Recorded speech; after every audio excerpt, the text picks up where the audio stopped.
Donc bienvenue à tous dans cette conférence thématique sur les questions d'aménagement. Donc l'intitulé de cette conférence, c'est Aménager en améliorant notre qualité de vie, l'eau et la biodiversité, des solutions face au changement climatique. Donc moi je me présente, je suis Agnès Hennequin, je suis chargée de mission aménagement et biodiversité à la RBE. Donc on va voir au cours de cette conférence si on peut mettre dans la même phrase les termes aménager, nature, biodiversité. Est-ce qu'on peut les mettre les uns à côté des autres? On va s'apercevoir qu'au travers de leur choix d'aménagement, les acteurs des villes et des villages ont la possibilité d'agir avec des solutions naturelles qui permettent de répondre aux attentes des citoyens, mais également à chacun à son niveau, de répondre aux défis du changement climatique, tout en préservant la biodiversité qui, on l'a vu ce matin, est un patrimoine naturel majeur dans notre région, et donc un enjeu sur lequel chaque collectivité, chaque acteur a un rôle à jouer.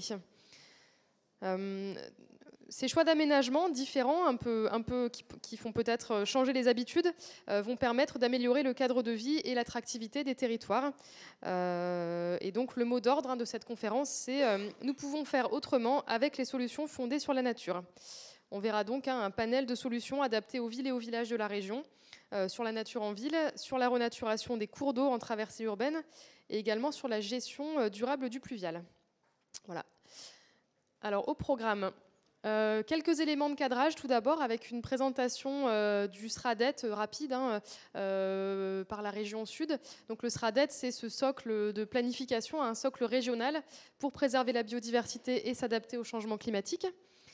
Ensuite, je vous présenterai le Memento aménager nos villes et nos villages avec l'eau et la nature qui est disponible, que vous pourrez retrouver sur la table à l'entrée de la salle et qui montre que depuis la planification jusqu'aux petits aménagements, on peut intervenir pour améliorer le cadre de vie et la biodiversité sur nos territoires.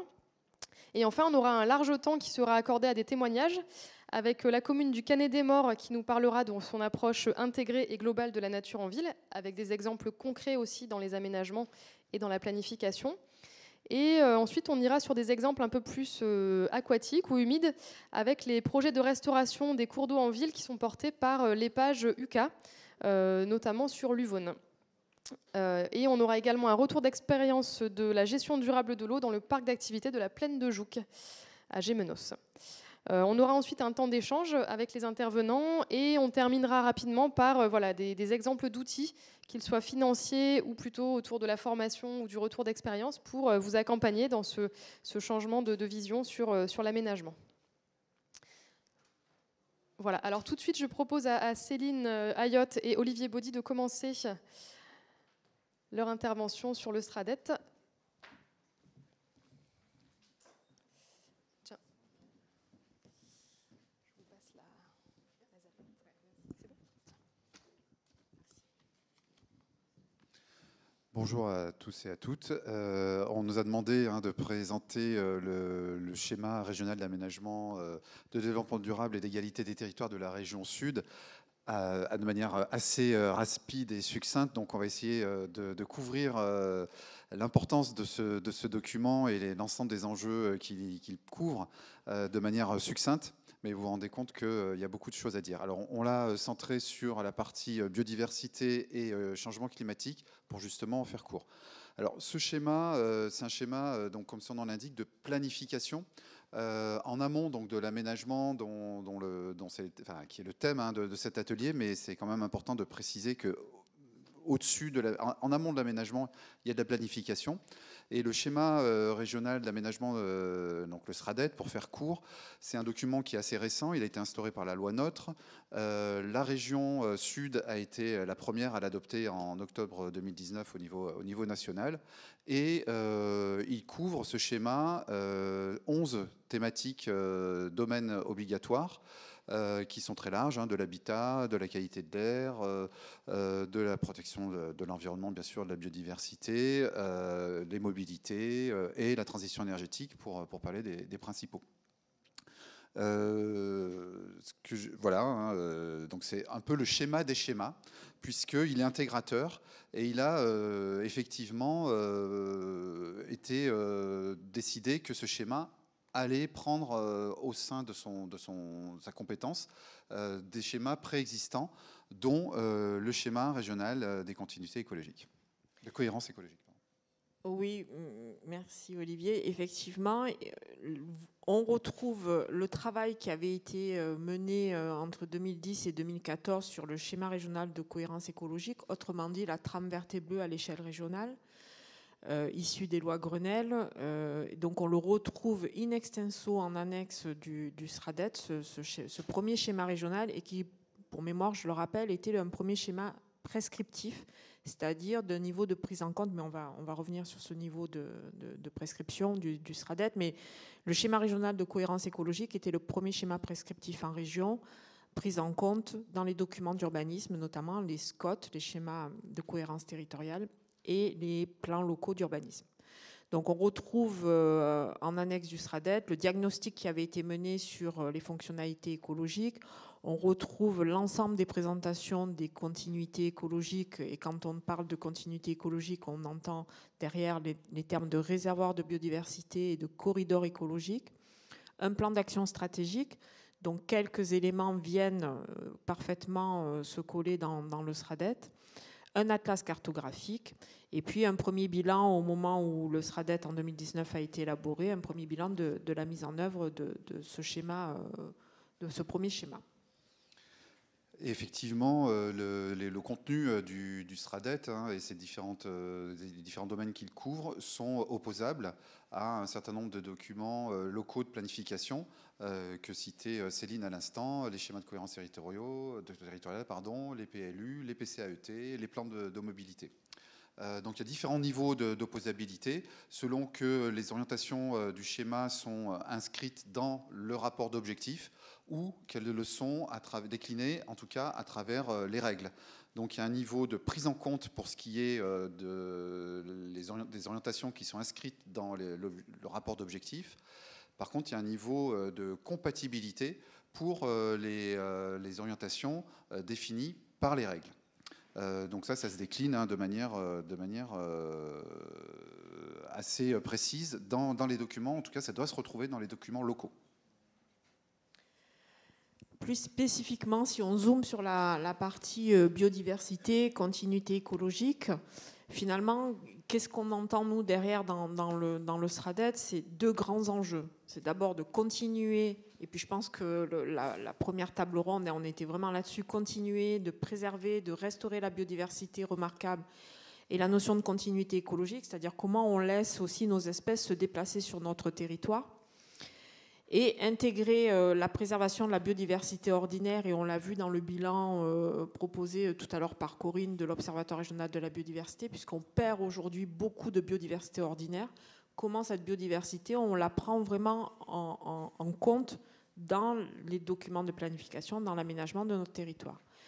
Et du coup, dans le SRADET, on peut se dire qu'on a 13 objectifs qui sont soit directement liés à cette préservation, soit indirectement, si on travaille sur moins d'intrants en agriculture et qu'on se dirige plus vers de l'agriculture biologique, on peut se dire que c'est aussi favorable à des questions de biodiversité, mais c'est donc indirectement lié à la préservation.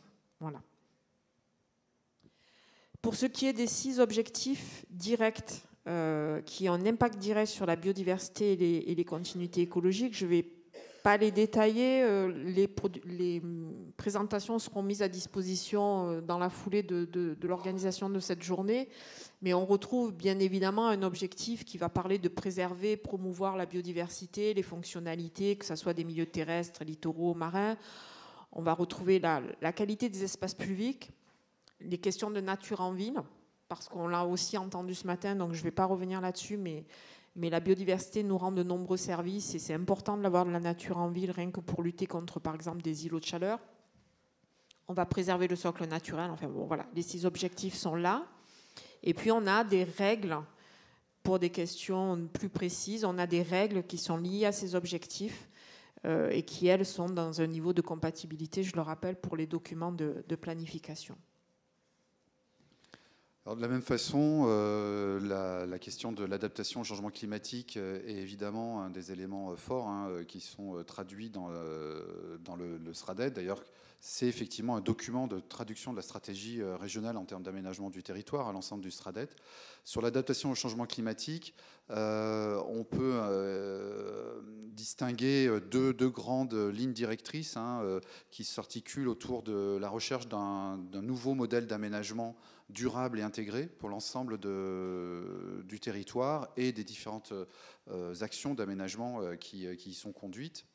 Et bien sûr, la question de la préservation des ressources naturelles, de leur valorisation, et un travail autour de cette identité qu'elle porte pour l'ensemble des territoires régionaux. Ces orientations en termes de changement climatique, on les retrouve à travers 14 objectifs, là aussi directement ou indirectement liés à cette question de l'adaptation au changement climatique.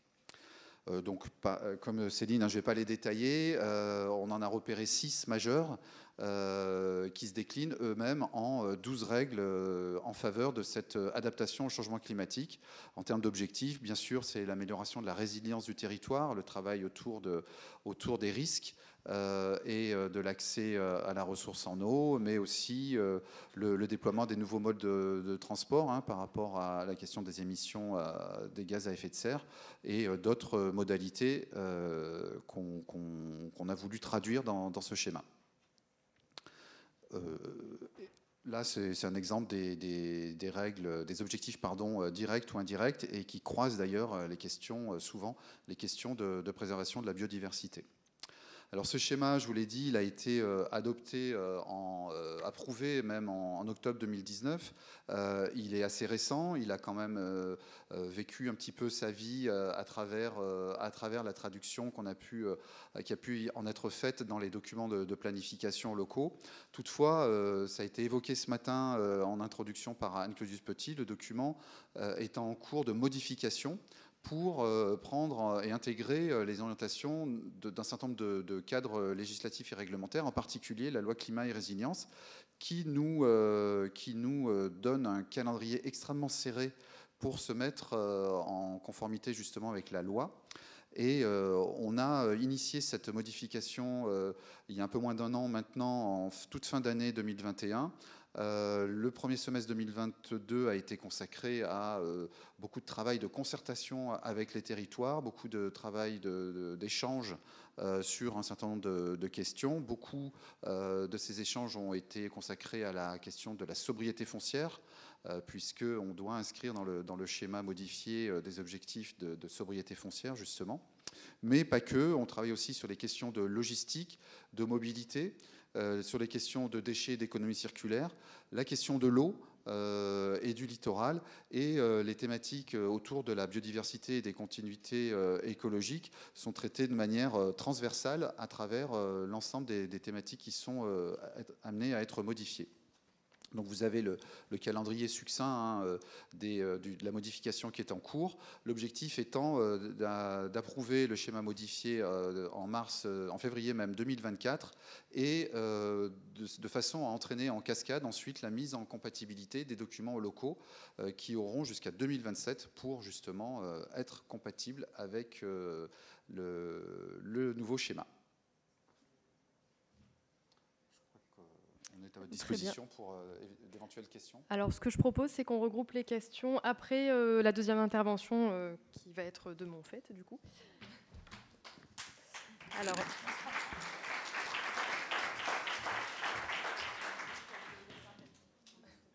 Oui.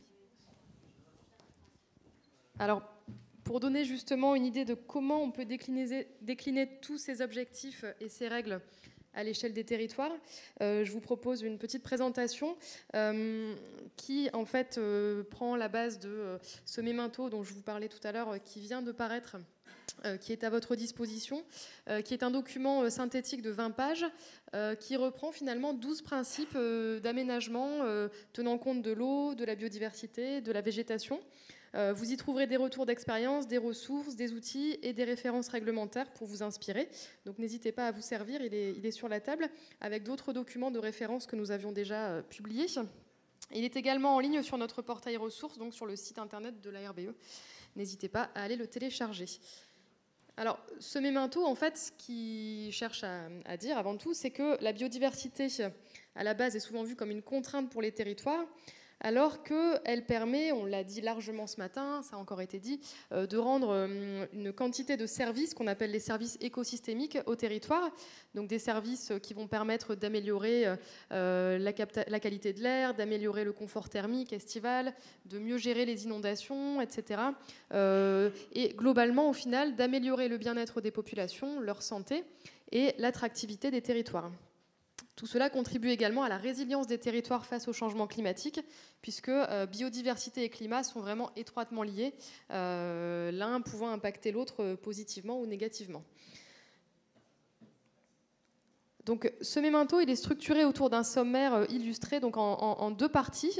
Une partie qui rappelle quand même les principes de planification, puisque la planification, on l'a dit avec la présentation sur le SRADET, c'est vraiment le socle qui permet d'ancrer un projet de territoire en faveur de la biodiversité et de l'adaptation au changement climatique. Et une deuxième partie qui reprend finalement des principes d'aménagement depuis les projets d'écoquartier jusqu'aux petits aménagements sur la végétalisation de pieds d'arbres en ville, par exemple. Voilà. Donc, tout de suite, je vais me pencher rapidement sur la planification à l'échelle locale. La planification, c'est vraiment le moment opportun pour identifier les enjeux de biodiversité sur son territoire, les enjeux de biodiversité ou de continuité écologique, les hiérarchiser et pouvoir définir où on va préserver cette richesse, ce patrimoine naturel, et où on va pouvoir se développer et comment. Et on peut donner des conditions en fait, de comment on va développer le territoire pour justement éviter les impacts sur la biodiversité, ou les réduire. Et pour cela, les plans locaux d'urbanisme notamment permettent de proposer une quantité d'outils en fait, qui sont donc dans le code de l'urbanisme, qui ciblent directement la biodiversité ou la nature en ville. Alors quelques exemples ici, je ne rentrerai pas dans le détail. Si vous voulez en savoir plus, vous avez aussi donc un guide technique qui est disponible également ici ou en téléchargement et qui détaille vraiment tout cela très précisément. Mais en tout cas, dans le zonage et le règlement écrit d'un PLU, on peut aller quand même assez loin pour préserver des éléments ponctuels, linéaires, surfaciques, comme des mares, des arbres isolés, des ripisylves, etc., qui vont jouer leur rôle finalement de préservation de la qualité de vie et de l'environnement communal ou intercommunal. On a aussi des outils qui permettent d'encadrer les projets de construction à venir, comme le coefficient de biotope par surface. Sans rentrer dans les détails, c'est un outil qui permet d'imposer une surface éco-aménagée dans tous les projets de construction ou d'aménagement. Et donc, on va, même en centre-ville, imposer de la végétalisation, du maintien de pleine terre, par tous les moyens possibles. On a aussi d'autres outils mobilisables dans les plans locaux d'urbanisme. Ce sont les orientations d'aménagement et de programmation qui sont donc complémentaires au règlement et au zonage et qui s'imposent dans un rapport de compatibilité, donc il y a quand même une opposabilité au projet, et qui permettent d'aller vraiment loin aussi dans la définition de principes d'aménagement qui vont permettre de préserver les continuités écologiques et la nature en ville. Un exemple ici, donc c'est l'OAP Nature en ville de la commune de La Garde, qui a été élaborée avec l'agence d'urbanisme de l'aire toulonnaise et qui permet finalement de définir une stratégie de recréation d'éléments de nature dans l'espace urbain. Alors, si je m'intéresse ensuite à la partie concrète dans les projets d'aménagement, comment tout ça peut se décliner? Alors, je ne vais pas vous faire la présentation exhaustive de tout ce qu'il y a dans ce mémento parce que je n'en ai pas le temps, mais quelques principes majeurs dont on a déjà parlé ce matin aussi, c'est la notion de sobriété foncière. Déjà, donc, il faut effectivement lutter contre l'artificialisation des sols. C'est une des causes majeures d'érosion de la biodiversité et ça a bien entendu des conséquences sur notre capacité à s'adapter au changement climatique. Donc bien entendu, toujours avoir en tête cet objectif de zéro artificialisation nette des sols et donc essayer de moins construire mais de construire mieux. Alors comment ça peut se traduire concrètement à l'échelle d'un quartier? Ça peut être au travers d'une démarche d'éco-quartier en renouvellement urbain. Là c'est l'exemple du village de Volonne, comme quoi on peut aussi agir dans les petites communes puisque cette commune compte 1700 habitants. qui donc avait un enjeu de revitalisation de son centre de village et qui s'est lancé dans une démarche d'éco-quartier, donc très complète, très cohérente, avec un quartier qui est parfaitement bien inséré dans le tissu urbain qui existait au départ et qui propose de nouvelles fonctions et de nouveaux usages au travers de logements sociaux, d'une crèche, d'une maison de santé et également d'espaces extérieurs qui intègrent vraiment la nature en ville. Donc des espaces qui sont très peu artificialisés, donc il y a même eu de la désimperméabilisation des espaces extérieurs qui étaient bitumés au départ. La création d'une aire de jeu naturel, de jardins partagés et une végétalisation très importante. Ce qui est intéressant aussi, c'est que ce projet il s'est fait avec l'existant, c'est-à-dire qu'il y avait des arbres de haute tige qui existaient et le projet a été dessiné autour de ces arbres existants autant que possible. Je crois qu'il y a un seul arbre qui a dû être abattu parce que vraiment il n'y avait pas de possibilité de faire autrement. Un autre exemple aussi dont on parle dans ce document, un autre principe dont on parle dans le Memento, c'est la désimperméabilisation peut permettre de revégétaliser et de créer de nouveaux usages tout en gérant, finalement en permettant à l'eau de pluie de s'infiltrer le plus localement possible et donc de recharger les nappes phréatiques. Ça a été également évoqué en plénière ce matin. Donc l'exemple de Miramas, qui avait donc une 2x2 voies en centre-ville, qui a pu donc supprimer la moitié de l'emprise, donc sur 800 mètres de long, et à la place de cette voirie, créer un parc linéaire urbain, donc désimperméabilisé, végétalisé, avec des espaces de promenade, de loisirs et de découverte de la nature. Quelques photos, effectivement. Bon, quand on voit ces photos, on a du mal à imaginer qu'auparavant, on était quasiment sur une autoroute en plein centre-ville, où ça roulait très vite et on était sur quelque chose de pas apaisé du tout, contrairement à ce qu'on peut observer maintenant. Alors toujours sur cette thématique de la désimperméabilisation ou de la non-imperméabilisation, on voit encore souvent des parkings finalement qui vont être construits, donc une grande surface en enrobé, donc complètement imperméable, pas de végétalisation ou très peu, et donc du coup une gestion des eaux pluviales qui doit se faire en périphérie avec la création de bassins, etc., qui ne sont pas forcément favorables à la biodiversité. Alors qu'on peut maintenant utiliser des solutions, alors différentes solutions existent, mais des plus finalement sobres avec l'utilisation de sable stabilisé, jusqu'à des choses plus techniques comme par exemple des pavés avec des joints enherbés ou des dalles ajourées qui permettent de laisser la végétation pousser, ou même des parkings complètement enherbés lorsque cela est possible et qu'on a la ressource en eau suffisante. En tout cas, voilà, l'important, c'est d'éviter d'imperméabiliser systématiquement ces espaces-là et de conserver de l'ombrage et de la végétation au maximum. Alors, non, si, ça passe. Alors un autre sujet qu'on aborde dans ce Memento qui intéresse beaucoup de collectivités, c'est la désimperméabilisation des cours d'établissements scolaires, notamment des écoles. Donc cet exemple à Marseille, en fait, la désimperméabilisation des cours d'école, ça permet d'expérimenter sur un espace qui concentre une multitude d'enjeux, d'acteurs, et qui permet également de faire un peu un test et de sensibiliser finalement le jeune public, les enseignants, les parents d'élèves, voilà, donc de faire un peu une émulation autour de la renaturation. Donc l'idée, c'est pas simplement de désimperméabiliser pour que l'eau s'infiltre localement, mais également de proposer des nouveaux usages aux élèves et aux enseignants, et surtout d'apporter plus de nature. Donc cet exemple donc, à Marseille avec l'école Révolution Jet d'eau qui a été complètement retravaillé avec donc différents sols, pour la plupart perméables, des espaces qui permettent aux enfants de s'asseoir, de se cacher, de jouer, et donc une ambiance apaisée dans la cour d'école puisque tous les enfants trouvent leur compte dans la manière d'utiliser la cour. Alors, un autre sujet qu'on aborde et dont j'ai un petit peu parlé, c'est la gestion des eaux pluviales, et on aura des retours d'expérience ensuite qui nous montreront comment ça peut se concrétiser. On peut aller vers des solutions, et d'ailleurs il est fortement recommandé désormais d'aller vers des solutions durables de gestion des eaux pluviales, donc à l'opposé finalement d'une gestion classique, on va dire grise en fait, on peut aller vers des solutions vertes et bleues qui permettent finalement d'offrir déjà paysagèrement des choses beaucoup plus acceptables et de privilégier la biodiversité, la nature, le rafraîchissement urbain et l'infiltration de l'eau là où elle tombe. Du coup, par rapport à un système en tout tuyau, les systèmes de gestion durable du pluvial sont 3,5 fois moins chers en investissement. Ils sont 40% plus chers en entretien, mais au global, c'est tout de même 1,5 fois moins cher en coût global d'opter pour ces solutions-là. Ensuite, dernier point dont je vais vous parler, et ensuite je laisserai les questions de la salle et surtout la parole à nos collectivités et acteurs qui vous feront part de leur retour d'expérience. La végétalisation. Puisque le maintien effectivement de sols désimperméabilisés, voire même d'une trame brune, c'est-à-dire un sol vivant et nu, permet de végétaliser partout où cela est possible. Il faut savoir que même dans les espaces urbains, le moindre espace qui sera végétalisé, qui sera de pleine terre, va être autant finalement d'abris, même des micro-abris pour la biodiversité.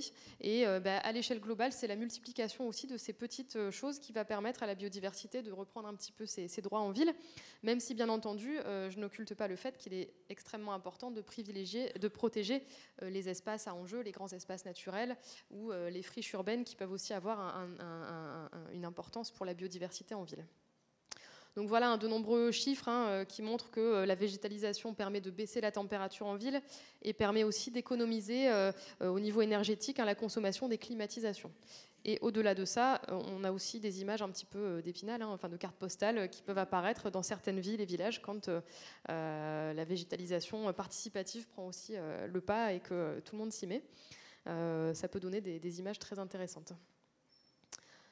Donc un autre aspect de la végétalisation, c'est l'idée d'aménager des parcs et des aires de jeu aussi différemment, avec des sols qui vont être plus sobres, plus naturels que les sols souples, et qui au final ont un pouvoir amortissant souvent supérieur à des sols qui sont plus techniques, mais en matière recyclée, plastique, caoutchouteuse, etc.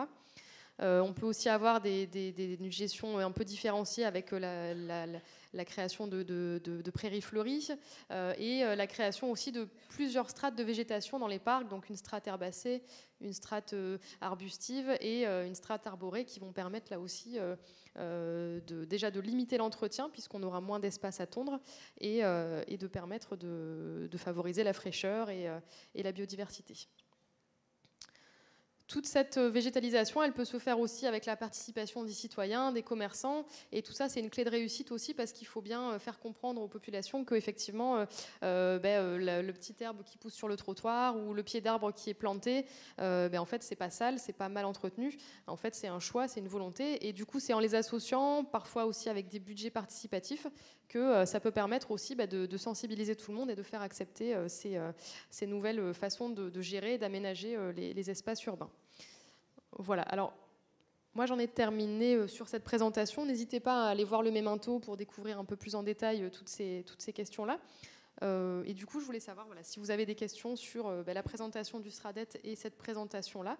On va peut-être prendre une ou deux questions maximum s'il y en a, pour ensuite laisser la place au retour d'expérience.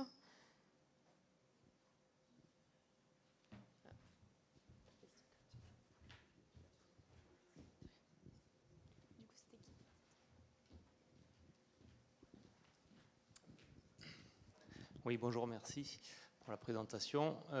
J'aimerais savoir sur l'expérience de désimperméabilisation du boulevard Aubanel. Alors, les travaux sont assez récents, mais ça serait intéressant de savoir si, alors non pas il y a un impact déjà dès aujourd'hui sur la nature, la biodiversité ou la gestion des eaux, mais au moins sur l'impact par rapport aux usages qui étaient précédemment en place, et notamment la circulation. C'est effectivement important de montrer qu'il y a un impact sur la biodiversité, mais il faut aussi être en capacité à montrer que ça n'apporte pas des contraintes sur les usages qui étaient en place. Donc voilà, est-ce que la collectivité a... Alors la collectivité était présente, mais je ne sais pas s'ils sont dans cette salle. Il y a Anaïs Chéron qui est là, qui va pouvoir répondre directement.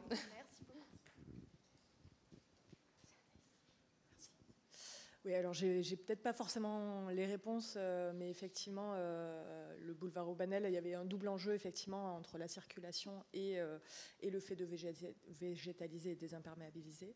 En fait, c'est la déviation de la ville qui a permis de réaliser ce projet. Donc, la déviation a permis en fait de répondre aux enjeux de circulation qu'il y avait sur le boulevard. Donc, je ne sais pas si ça répond en partie. Non, du coup, en fait, ce projet a été plutôt une opportunité liée au fait qu'il y ait la déviation qui a été faite en premier lieu, de la circulation qui se faisait en ville, effectivement, avec toute la circulation Fosse-Marseille, finalement, qui passait par là.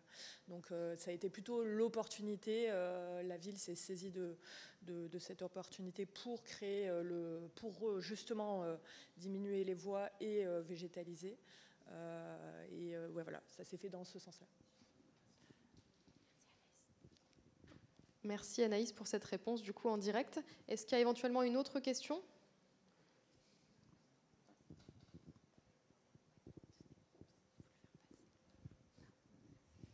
Oui, bonjour, Élise Trivelli à la ville d'Aix-en-Provence. J'aurais une petite question technique. En fait, dans le cadre de la désimperméabilisation de la végétalisation de nos cours d'école, on est confronté à un nouveau problème, si je puis dire. Je voudrais juste savoir si d'autres, ça a été le cas pour eux. C'est quand on fait passer du contrôle de conformité sur les jeux ou les nouveaux revêtements, en fait, tout ce qui est en gravillon ou en copeaux de bois, ça risque de ne pas passer ou d'être déclaré non conforme en termes de jeu. Et du coup, ça rend nos services extrêmement frileux, alors même qu'ils ont mis en œuvre ces solutions et qui apportent plutôt satisfaction. Mais en tout cas, on voudrait savoir si on a affaire à des contrôleurs trop zélés ou s'il faut aussi faire évoluer ce niveau réglementaire, parce qu'ils nous préconisent de retourner à des sols souples, synthétiques, en tout cas dans les cours d'école. Voilà, merci.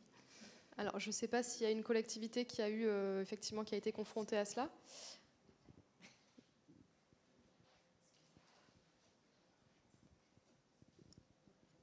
Merci. Voilà, je vais parler pour la commune de Châteauneuf-de-Gadagne dans le Vaucluse. Donc, on a fait une désimperméabilisation de l'école il y a quelques années, groupe scolaire Pierre Goujon. On n'a pas eu de soucis particuliers avec ces services-là. On a eu plus de soucis avec les parents et les enseignants qui râlaient parce que les enfants ils étaient particulièrement sales et que l'école elle était sale. Puis bon, maintenant tout est rentré dans l'ordre, ils sont sales et puis c'est comme ça. Et puis par contre, c'est plus dans les crèches en fait, où là c'est une vraie problématique parce qu'on est en train justement de construire une nouvelle crèche et on ne peut pas faire ce qu'on veut. Et là, en effet, la PMI, elle est plus frileuse qu'ailleurs. Voilà. Alors, en effet, effectivement, au-delà de la crèche, on a plutôt des retours favorables. Enfin, on voit qu'il y a de plus en plus de parcs qui se font, d'aires de jeu qui se font avec des copeaux. Alors, il y a une épaisseur réglementaire à mettre en place, mais ça, d'ailleurs, les fournisseurs de jeux connaissent bien les normes. Et pour avoir échangé avec un fournisseur de jeux, de son point de vue, les sols fluents type écorce et gravier étaient plus amortissants que les sols caoutchouteux qui, finalement, perdent un peu de leur élasticité au cours de leur vie et se retrouvent hors normes assez rapidement. Donc a priori, ce n'est pas un problème, mais effectivement dans les crèches, on a déjà eu des retours d'expérience de crèches qui avaient planté de la pelouse pour les enfants dans leur jardin. Et je ne sais plus quel service de contrôle a obligé à ce qu'on revienne à de la pelouse synthétique parce qu'il y avait quelques cailloux dans la pelouse naturelle que les enfants auraient pu ingérer. Donc là, effectivement, on est sur des normes, a priori, qu'il faut peut-être réussir à faire évoluer, ou en tout cas... Voilà, changer oui, peut-être le sol pétrole est a priori meilleur pour la santé que les... Voilà. Alors qu'il y a des études qui montrent quand même que, voilà, effectivement, les sols caoutchouteux ont quand même posé des problèmes en termes d'émanation toxique quand elles sont exposées à la chaleur, en termes de microplastiques aussi, qui sont ingérés aussi par les enfants. Donc, effectivement, c'est peut-être un regard à une réglementation à faire évoluer. Voilà. Alors, s'il n'y a pas d'autres questions, on va peut-être à une dernière question. Et après, on va passer à la suite.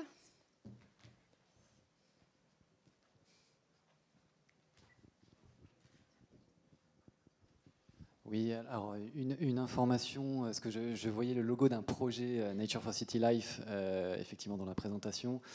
Peut-être juste quelques mots là-dessus. C'est un projet donc, sur la nature en ville qui a été piloté par la région pendant 5 ans, j'irai chercher à travailler avec les 3 grandes métropoles régionales qui sont Aix-Marseille, Toulon, Provence-Méditerranée et Nice-Côte d'Azur.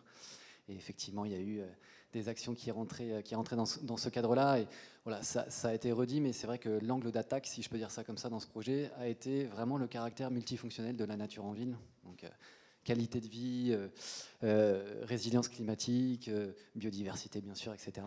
Et je pense que ça, c'est un nœud dans nos dynamiques d'aménagement, c'est qu'on ne fait pas ça que pour la biodiversité, on fait aussi ça pour notre qualité de vie, nos paysages, pour nous, effectivement, in fine, quoi. Alors j'avais une question plus spécifique concernant par exemple le boulevard Aubanel. Alors c'est encore une question pour vous, je suis désolé. Boulevard Aubanel ou encore l'écoquartier de Volonne. En fait, comment vous aviez intégré ces éléments-là dans votre document d'urbanisme? Je ne sais pas si vous avez la question, c'est très précis. Ah bon, il n'y a pas de réponse alors. Bon. Ouais. Bon, mais effectivement, c'est des choses qui peuvent être prévues dans le document de planification au travers des outils que je n'ai pas détaillés là, mais effectivement, c'est de la planification permet d'encadrer justement ce type de réaménagement a priori. Et puis, voilà, pour faire le lien, et je termine, pour faire le lien avec la présentation effectivement qui avait été faite sur le SRADET et notamment les continuités écologiques, la nature en ville fait aussi partie de cette notion de continuité écologique. Et finalement, voilà, je reviens au titre de cet atelier, c'est voilà, comment rendre les villes perméables à la biodiversité et effectivement comment utiliser, par exemple, l'expérience que vous avez eue sur Miramas, ben voilà, comment cette désimperméabilisation participe aussi, je dirais, d'un réseau en tout cas de continuité écologique plus large et même qui peuvent sortir de la ville. Voilà. Merci. Merci Quentin. Du coup, je remercie Céline et Olivier pour leur présentation. Et on va passer donc à la partie des témoignages. Donc, je vais proposer aux intervenants des différentes structures, collectivités de nous rejoindre. Donc, Monsieur Longour, qui est maire du Canet des Morts, accompagné de Sébastien Aubard, qui est responsable du service urbanisme. Nous aurons également Estelle Fleury, donc directrice de l'EPAGE UCA, qui peut venir nous rejoindre également. Et Soisic François, qui est chargé de mission et d'animation du parc d'activités de Gémenos. Allez-y, prenez place.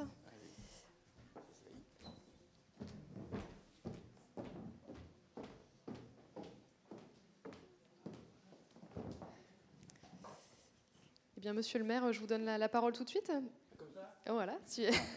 On va voir à travers ces différents retours d'expérience comment concrètement ça se traduit sur des territoires de différentes tailles, sur différents sujets aussi. Donc la nature en ville globalement, donc à l'échelle d'une petite ville, le Canet des Morts.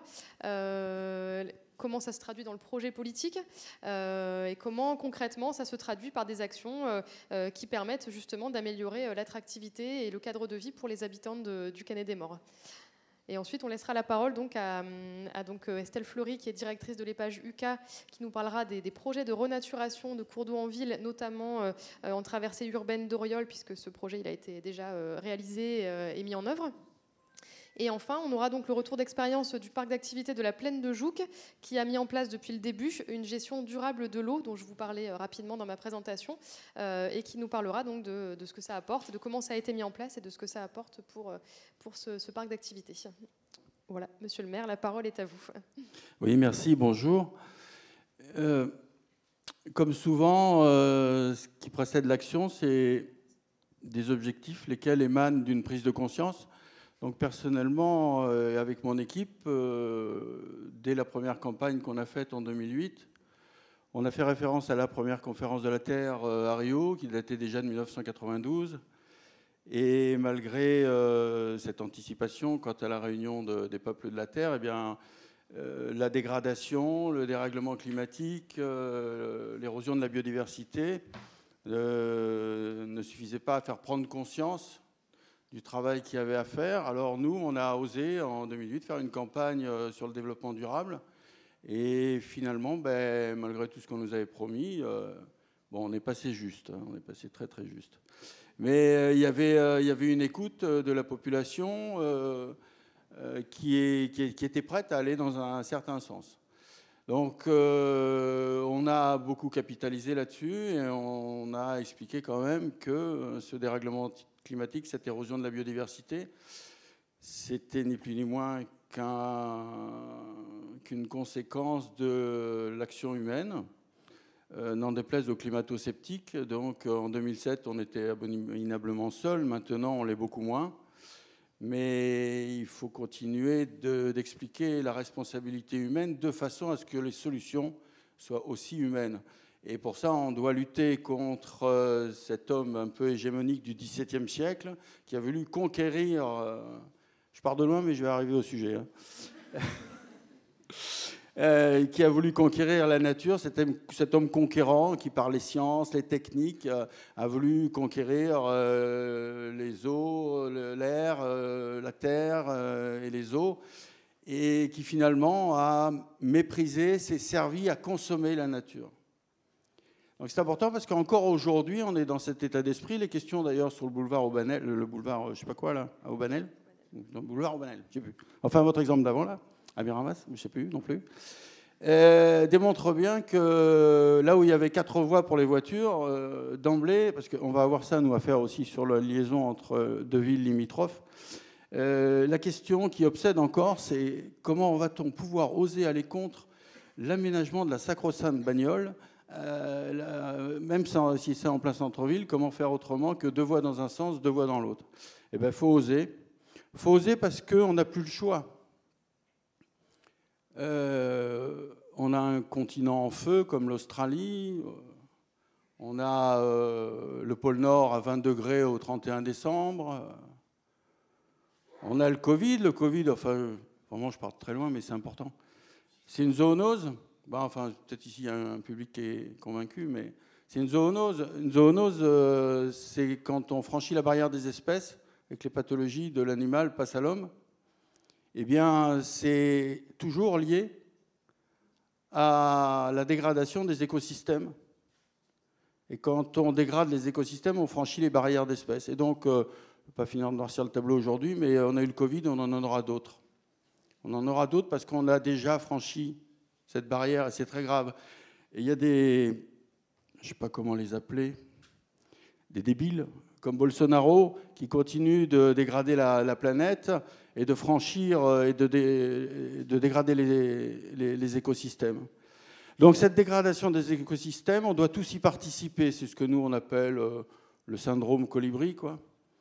Comment convaincre les élus qu'à l'échelle de leur propre commune, nous on n'est pas grand, hein, on fait 4500 habitants, on peut contribuer à changer de paradigme. Donc nous, depuis 2008, on travaille beaucoup sur la renaturation en ville. Et pour ça, on a inversé le concept. C'est-à-dire que nous, on considère qu'il faut que la nature qui a préexisté à l'espèce humaine reprenne sa place et que l'espèce humaine s'inclue dans cette nature renaturisée comme en ville. Et c'est pas impossible.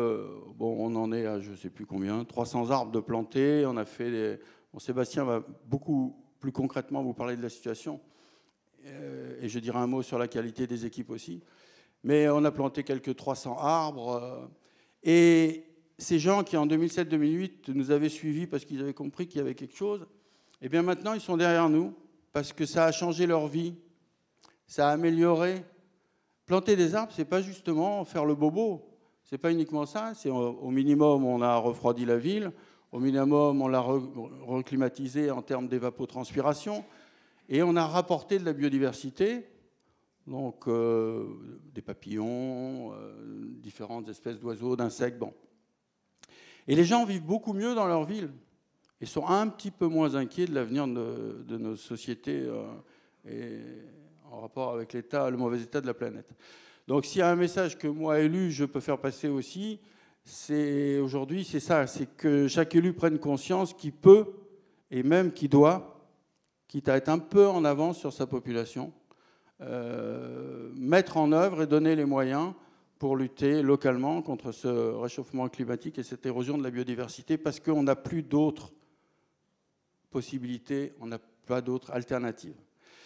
Pour cette mise en œuvre, il faut se donner la conviction, j'espère que j'ai fait passer le message en quelques minutes, il faut se donner les moyens financiers, il faut oser dire aux gens qu'on va mettre un peu d'argent là, même s'ils ne sont pas très convaincus, qu'ils préféraient que ce soit dans des routes ou de l'extrascolaire, ça compte. Mais à un moment donné, il faut arrêter de faire ce qu'on faisait avant. Donc, il va bien falloir qu'on change de modèle. Et ensuite, s'appuyer sur les équipes. Alors là, il n'y a aucune démagogie. Hein. Moi, j'en suis au 3e mandat.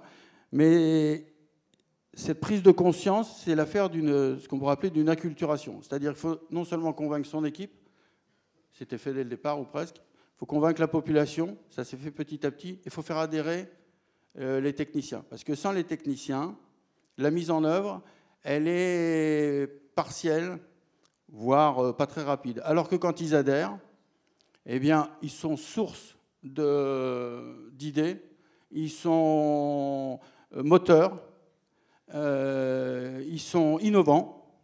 Et c'est grâce à eux que sur le Canet, on a pu aller jusqu'à faire des forêts de Miyawaki, par exemple, là où on est peut-être un peu seul dans le Var. Voilà, donc sachons travailler tous ensemble pour que cet avenir, on y participe à l'échelle individuelle. Bon, ce n'est pas le débat d'aujourd'hui, mais ça compte individuellement. Que les maires considèrent qu'enfin ils peuvent agir à ce niveau-là et qu'ils n'attendent pas que ça vienne d'en haut, que ça commencera par les laboratoires d'expérimentation que sont les territoires. Et ensuite travailler avec les agents et se donner les moyens. Voilà, merci de votre écoute.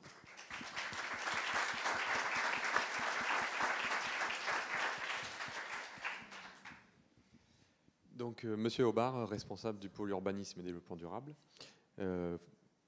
Pour compléter ce qu'a dit Monsieur le maire, pôle urbanisme et développement durable. Ce ne sont pas des missions qui ont été séparées, c'est des missions qui sont intégrées au sein d'un même pôle.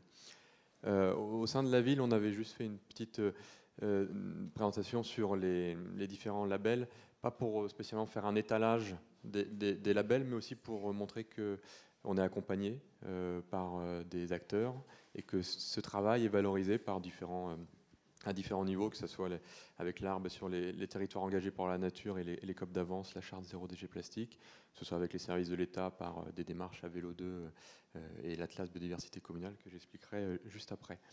Très succinctement, la commune du Cœur du Var, pour ceux qui du Canet des Morts, est dans la communauté de communes du Cœur du Var, donc au centre du Var. C'est une commune qui a la particularité d'avoir 5% de son espace constructible. C'est une commune sur laquelle il y a la réserve naturelle nationale de la Plaine des Morts, des arrêtés préfectoraux de protection de biotopes, des espaces naturels sensibles. Donc c'est un atout pour la commune, car c'est une commune fortement, on va dire, naturellement, et à forts enjeux agricoles et naturels de préservation. Mais comme toute commune, on a une volonté on a une population qui augmente, on a dédoublé la commune est positionnée sur 2 villages, un centre ancien, historique, qu'on appelle le Vieux-Canet, et un centre-ville plus récent, proche de la voie ferrée, et une démographie qui augmente. Donc il faut tout de même tripler en 50 ans. Il faut tout de même réussir on va dire, à conforter ces enjeux de préservation avec la volonté aussi de développement urbain et de la population. Et donc une volonté politique affirmée avec un pôle, comme je disais, urbanisme et développement durable propre, dédié, on va dire 1,5 ETP dédié à l'environnement et au développement durable. On ne compte pas le service espace vert, là c'est réellement au niveau, on va dire, de pilotage. Et on a une transversalité entre toutes les équipes municipales. Chaque projet est vu sous l'angle des appuis de la médiathèque, du service scolaire, des services techniques, bien sûr, avec lesquels on est très liés. Et chaque projet est vu à travers cette transversalité, ce qui fait que presque maintenant, chaque agent, dans ses projets de service, à un moment se dit, il faut que j'aille voir le développement durable là-haut pour voir comment on peut accompagner ou comment on peut innover et aller un petit peu plus loin. Et puis on a un budget dédié. On a, comme toute commune, un budget espace vert qui est conséquent, mais on a aussi un budget dédié au développement durable. Au bas mot, on est sur du 100 000 euros, 120 000 euros, dont les 3/4 3 quarts en subvention. Donc par rapport à la présentation d'aujourd'hui sur la nature en ville, nous, le constat est assez simple, la base, c'est les plantations. Donc des plantations comme support de la biodiversité, donc des plantations, comme disait Monsieur le maire, plus de 300 arbres en 10 ans. On ne se contente pas juste de mettre des arbres, on fait de la mixité de profils, des arbustes, des haies, des arbres de haute tige, et une diversité d'essences. On a aussi, comme toute ville provençale, des alignements de platanes. Néanmoins, dans nos nouveaux aménagements, on fait de la diversité d'essences. On travaille avec le conservatoire pour avoir des espèces mellifères, endémiques, et adaptées au sol aussi, de manière à avoir une pérennité de ces espaces. Pour suivre un peu le tout, en fait, on a un diagnostic arboré, c'est-à-dire qui est en train d'être mis à jour. On a un recensement de tous nos arbres vus par des professionnels qui viennent accompagner les services techniques pour avoir mesuré les interventions à faire arbre par arbre. Et tout ça, la mise à jour, c'est qu'il va être géoréférencé pour avoir un suivi, dans le suivi, un suivi plus précis. Et toutes ces actions, je l'ai précisé là, mais finalement, à l'échelle de la commune, toutes ces actions sont faites avec de la pédagogie et de la sensibilisation auprès du grand public et principalement des plus jeunes, des scolaires. Donc les plantations, comme vous pouvez le voir sur la droite, où les agents préparent la mini-forêt que j'expliquerai après, sont faites en fait par les scolaires. On a fait par exemple la mini-forêt, je vais en parler tout à l'heure, avec les écoles. Donc des plantations, mais aussi une gestion différenciée des espaces. Donc j'imagine vous êtes tous un peu informés de ce que c'est, mais c'est-à-dire c'est la volonté de gérer les espaces verts de la commune de manière différente. On a des espaces en centre-ville où il y a une volonté d'avoir une qualité paysagère qui va être différente des espaces en périurbain ou proche des zones naturelles, où là par contre on a besoin d'avoir des entretiens différents par rapport à la maximisation de la biodiversité, avec des défrichements tardifs, voire sélectifs. Il y a des zones qu'on ne défriche pas au Canet des Morts, et certaines qu'on défriche. Et tout ça, c'est pas fait au hasard, hein. On est accompagné. Par exemple, on a la chance d'avoir le Serapia négligé, qui est une petite plante sur la commune, espèce protégée, et qui, elle, aime quand on défriche ces stations pour pouvoir se développer. Donc il faut réussir à conjuguer les enjeux avec aussi les habitats et les mécanismes de ces espèces. La bonne idée, c'est de ne pas défricher, parce que ça attire la biodiversité, sauf que certaines espèces protégées, comme le Serapia, il a besoin justement qu'on défriche ces stations. Donc on fait vraiment du très précis selon l'enjeu qu'on a sur le territoire. Les fosses des plantations des arbres anciens et historiques, c'est des fosses de 6 mètres cubes. Au maximum, on les fait communicantes pour que les arbres discutent entre eux. Ça a été prouvé que les échanges amènent un gain à la biodiversité et au maintien de l'arbre. Bien sûr, des fosses végétalisées, des parterres en potager aromatique, ou du potager ou de l'aromatique. Ça, la population apprécie aussi, parce que on devrait venir récupérer une petite tomate ou un peu de menthe. Donc ça, on a quelques espaces plantés où on sait que ça fonctionne bien. Toutes nos plantations se font en pleine terre. On n'a plus de jardinières en plastique, on n'a presque plus de jardinières non connectées en pleine terre. Quand on met une jardinière, quand on met un espace, un parterre, on découpe et on creuse et on fait communiquer tous ces espaces. Le paillage local, bien sûr, on est aussi engagé dans la démarche zéro déchet plastique depuis quelques temps. On n'utilise que des matériaux naturels. Et on travaille avec des pépiniéristes locaux. Quand on plante des arbres, on va les repérer dans les pépinières. On sélectionne des arbres qui ont déjà un certain maintien, une certaine tenue. Et effectivement, on a essayé aussi un peu d'apporter d'innovation, notamment par la création des mini-forêts. Donc les mini-forêts, c'est un concept qui vient d'un botaniste japonais, M. Miyawaki, qui avait pour objectif, qui avait pour ambition de restaurer les forêts indigènes à l'échelle planétaire, en inventant une recherche, un protocole de recherche, pour pouvoir faciliter la restauration des forêts primaires de manière accélérée. En fait, en quoi ça consiste ? Planter sur une petite surface une forte densité de plants, de jeunes plants. Là, on parle de plants, on ne parle pas d'arbres. Alors on évoque arbres, hein, mais on parle de jeunes plants de moins de 3 ans. Et en forte densité, 3 arbres au mètre carré. Donc c'est-à-dire que sur cet espace qui était un ancien parking, qu'on a désimperméabilisé complètement, on a quand même gardé la fonction parking sur le bord de voirie, en désimperméabilisé. On a planté sur 200 mètres carrés 600 plants. On a planté avec les scolaires, avec les 7 classes de la maternelle. Quel est l'intérêt ? Cette forte compétition va entraîner une accélération de la pousse, et donc d'avoir une forêt naturelle avec des gains de x10, mais surtout d'avoir des poumons verts en plein centre-ville, avec des gains sur l'amélioration de la qualité de l'air, la baisse au minimum de 2 degrés, d'avoir une biodiversité accrue, parce qu'en fait, je vous parle de 600 plants, on a à peu près 35 à 40 espèces différentes. Donc on a une biodiversité aussi accrue qui est théorique de fois 20. Donc là, on l'a planté maintenant il y a 1 an et demi. On l'entretient pendant 3 ans en l'arrosant, et au bout de 3 ans, elle est autonome. Vu qu'il y a une forte compétition, il y aura forcément quelques plants qui ne vont pas survivre, mais c'est le principe du protocole. Et le deuxième avantage, le deuxième effet, c'est qu'on l'a fait avec les scolaires. Donc les scolaires peuvent revenir voir avec l'évolution, les arbres qu'ils ont plantés, à l'échelle c'est pas personnalisé, mais à l'échelle d'une zone, et puis revenir avec leurs parents. Ça, c'est une première expérience qui a très très bien marché. On en fait une deuxième cette année sur presque 400 mètres carrés avec l'école élémentaire cette fois-ci.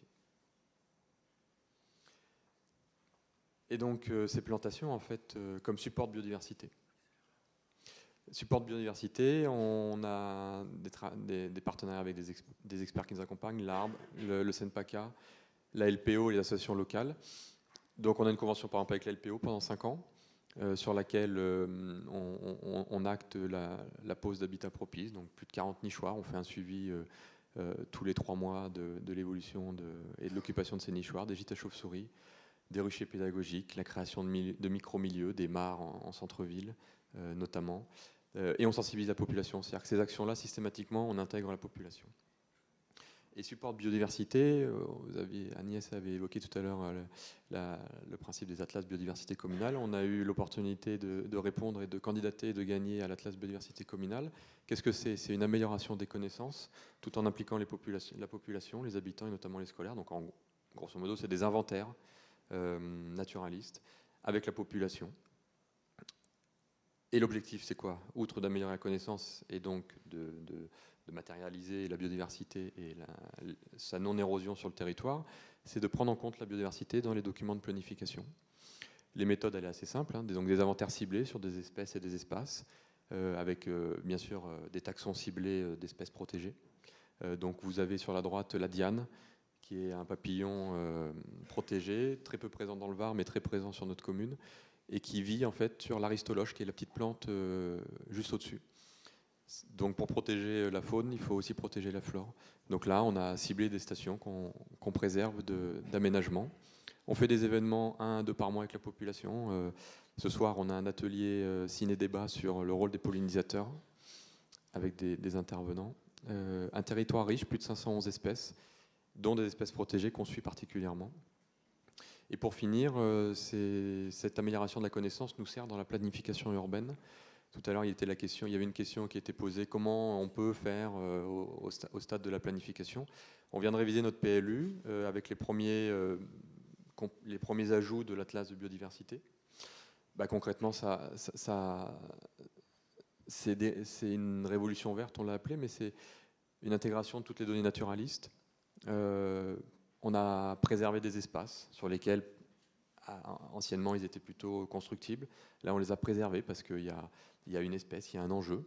On a essayé quand même de conjuguer ça avec le développement de la commune et les différentes lois, et notamment le SRADET et le SCOT. On valorise aussi le foncier parce qu'on a des trames vertes, trames bleues, trames turquoises qui sont importantes à mettre. Donc sur la droite, on a évoqué j'ai mis en exemple une OAP. On hésitait à faire une OAP nature en ville, comme ça a été présenté tout à l'heure. Et en fait, on a fait le choix de la décliner au sein d'OAP programmatique urbaine. Donc on a intégré notre OAP nature en ville au sein des OAP, pour ne pas la déconnecter, pour justement voir que la prise en compte de la biodiversité n'est pas juste un fait à part, mais est au sein de chaque projet. Donc là, vous voyez, par exemple, c'est un quartier qui se développe avec de l'urbain constructible. Et puis en plein milieu, on a le Réal Martin, qui est un cours d'eau assez important sur notre commune. Et on y a donné une densité finalement presque plus faible que sur d'autres secteurs de la commune. Mais parce qu'on a cette trame bleue, donc là c'est une trame turquoise, qui la traverse. Donc je passe le détail, mais c'est des actions sur la préservation des ripisylves, sur des cheminements doux, sur la sensibilisation, Et les bâtiments sont aussi de transition, je l'ai mis juste après, on incite fortement dans le PLU à transition énergétique et écologique. Et là, on s'est servi, je ne fais pas de pub, mais on s'est servi du guide de l'arbre PLU et biodiversité, parce que c'était des exemples intéressants pour nous, pour reproduire.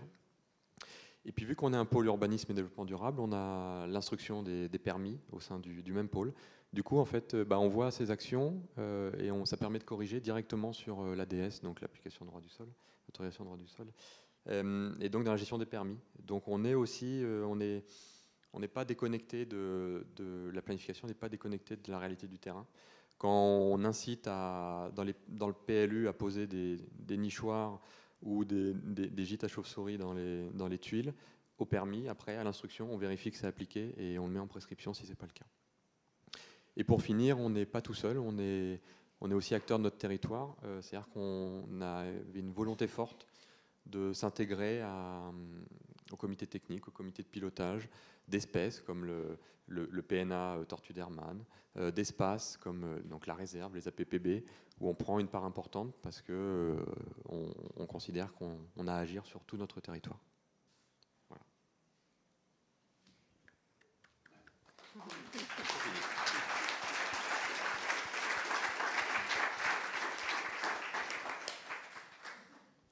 Merci beaucoup pour cette belle illustration de ce que peut être une démarche globale en faveur de la biodiversité et de la nature en ville sur un territoire, et ce, quelle que soit son échelle.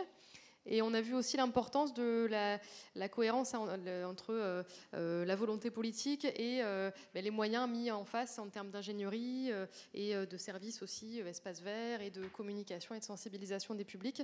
Et on voit que tout ça, du coup, donne une politique cohérente et qui donne des résultats visibles sur le terrain. Alors, ce que je vous propose, c'est de garder vos questions pour la fin des présentations. Comme ça, on regroupera les questions peut-être sous forme de petites tables rondes à la fin. Et donc, je vais donner la parole à Estelle Fleury, qui est donc directrice de l'EPAGE UCA et qui va nous parler donc des projets de renaturation de cours d'eau en ville qui sont portés sur le bassin versant de l'Uvonne. Merci Agnès. Je prends donc le relais de la ville du Canet-des-Maures où il semble faire bon vivre, mais il fait bon vivre aussi sur les bords de l'Uvonne. Je vais vous en montrer peut-être quelques exemples. Agnès, je te laisse me faire signe en termes de timing. J'ai pas de montre et je sais qu'on n'est pas du tout très en avance, mais n'hésite pas. Voilà, l'idée c'est pas du tout d'être exhaustif ou de s'attarder sur des projets, mais c'est de survoler un certain nombre de projets que l'on a été amené à mener à bien, et puis d'évoquer aussi certains projets qui sont en cours de travaux ou en cours de réflexion. Juste quelques mots quand même sur qui on est, parce que l'EPAGE UCA est très récent, mais à la fois très vieux, puisque c'est le syndicat de l'Uvonne qui avait été créé en 1963, qui a évolué à plusieurs reprises ces dernières décennies, qui a donné naissance à l'EPAGE UCA, donc Uvonne, Côtier et Galade, par arrêté interpréfectoral du 15 septembre 2022. Donc c'est très récent. Notre territoire s'est élargi du bassin versant de l'Uvonne à l'ensemble des bassins versants côtiers de la métropole Aix-Marseille-Provence, donc de Fos-sur-Mer jusqu'à La Ciotat. Donc on est désormais sur un territoire qui concerne 40 communes et 1 million d'habitants. Donc on est sur des grands sujets. Nos missions, c'est la mise en œuvre de la compétence GEMAPI que la métropole nous confie, ainsi que notre deuxième membre, la communauté d'agglomération de la Provence verte. Et il s'agit pour nous de mettre en œuvre, de définir, d'élaborer des feuilles de route pluriannuelles en déclinaison du SDAGE, etc., de la directive inondation. Et puis aussi et surtout, on a une très forte vocation opérationnelle à la mise en œuvre d'aménagements en termes de restauration et en synergie de renaturation des cours d'eau, de nature en ville également aussi, puisque c'est l'objet de la réunion d'aujourd'hui. Et plus globalement, l'idée, c'est aussi de travailler sur les sujets de ressources en eau, de sensibilisation, ça a été évoqué, tous les sujets qui sont incontournables quand on parle de gestion intégrée de l'eau à l'échelle des bassins versants. Donc, à l'appui de tout ça, on s'appuie au travers du portage de contrats de rivière, de PAPI, donc je ne m'étends pas là-dessus, mais on s'est structuré déjà depuis plusieurs années et on inscrit l'ensemble de nos projets dans ces outils-là, qui sont des outils de planification, d'aide à la formalisation de nos politiques thématiques, mais également aussi des outils financiers, puisque les financements sont également importants quand on parle de la mise en œuvre opérationnelle de ces sujets-là. Donc on est passé en fait on va dire en une décennie à des missions qui étaient sur de l'entretien strict des cours d'eau jusqu'à de la restauration et puis l'aménagement du territoire. Moi, quand je suis arrivée il y a 10 ans au syndicat Luvonne, un certain nombre de collectivités me voyaient arriver, avaient tendance à partir en courant parce qu'on disait oh là là, l'eau, on va juste nous empêcher de construire. Non, il ne s'agit pas de ça. On est vraiment passé à une autre ère, à l'ère par laquelle on transforme les contraintes en opportunités et on fait vraiment de l'eau et des cours d'eau un levier d'aménagement. Donc ça a été évoqué vraiment au travers de plusieurs présentations et c'est ce que je vais tâcher d'illustrer par quelques exemples. Voilà, donc par exemple, on travaille sur un certain nombre de projets, comme je le disais tout à l'heure, et je vais en survoler quelques-uns. Le premier, le parc de la Confluence à Auriol, qui a été évoqué par Didier Réau ce matin, mais qui est pas mal plébiscité en termes de retour d'expérience, puisqu'on a un retour d'expérience de 3 ans en termes de travaux. Je le disais lundi à la journée de l'Agence de l'eau à Auriol, en fait, un projet démarre vraiment lorsqu'on a terminé les travaux. Donc souvent, ça peut être long à concevoir, à construire, à monter, que ce soit d'un point de vue administratif, financier ou technique. Il faut souvent pousser des portes, surtout quand il s'agit de projets transversaux. Mais finalement, l'aménagement ne vit qu'une fois qu'il est terminé. Donc à Auriol, il y avait vraiment des gros soucis. On avait un énorme remblai stérile qui nous empêchait de voir la rivière, et puis des grosses problématiques d'état de berge. Et on a pu, donc c'est le schéma que vous voyez en bas, enfin en gros le principe, ça a été de terrasser, d'enlever 20 000 mètres cubes de terre pour créer une zone humide, créer une zone où les débordements se font de façon fréquente et renaturer. Donc là, on a planté énormément de plants de différentes sortes. Donc je le fais vraiment rapide, mais aussi et surtout, cette renaturation a permis de diminuer le risque inondation, puisque c'est ça notre ambition, c'est vraiment de traiter en synergie la réduction du risque inondation. Donc on a protégé les riverains d'une crue décennale, et puis en renaturant, on a aussi, ça a été évoqué pas mal, pu permettre d'améliorer le cadre de vie, et on a aussi créé une voie verte. Donc tout ça, c'est des projets qui sont en partenariat, bien entendu, incontournable avec les communes et avec la métropole selon les secteurs où l'on est. Donc juste pour vous montrer l'évolution un petit peu du paysage qu'on a eu à Auriol dans le cadre du parc de la Confluence. Donc vous voyez au fur et à mesure que je fais apparaître les photos du verdissement, on va dire. Et puis aussi, il faut jongler avec les crues. Bien entendu, quand on fait venir de la nature en ville, on fait venir potentiellement de l'eau. De la gadoue, pour reprendre le terme de certains usagers. Il faut travailler en étroite collaboration avec les communes pour se mettre d'accord sur quels usages on fait des berges. Est-ce que les berges des cours d'eau deviennent des plages, des lieux de piétinement? Est-ce qu'on laisse des zones de biodiversité où personne ne va? Comment on gère? Alors l'entretien au titre de la GEMAPI, il est parfois différent de celui de l'entretien en termes de finition parquet-jardin. Donc c'est aussi beaucoup d'ajustements à mettre en place avec les communes en termes d'acceptation de laisser des herbes hautes ou alors de faire de la coupe à blanc. Donc c'est des choses sur lesquelles on a ce retour d'expérience-là sur Auriol, et ça fonctionne plutôt bien.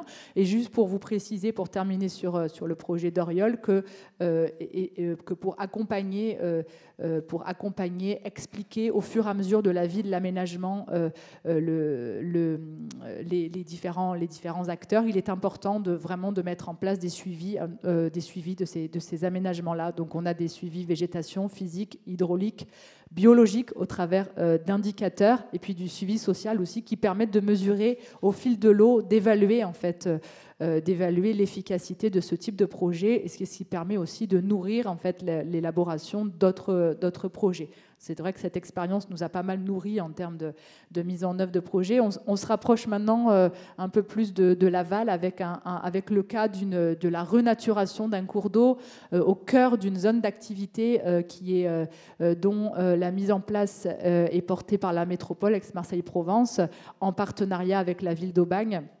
C'était un projet d'une création de zone d'activité. Au début, il était question par rapport à la gestion des eaux pluviales, de mettre en place de la rétention sous voirie. Il n'y avait pas réellement de réflexion. Et puis finalement, les planètes se sont vraiment très très bien alignées avec les différentes collectivités et les privés avec qui on a pu travailler.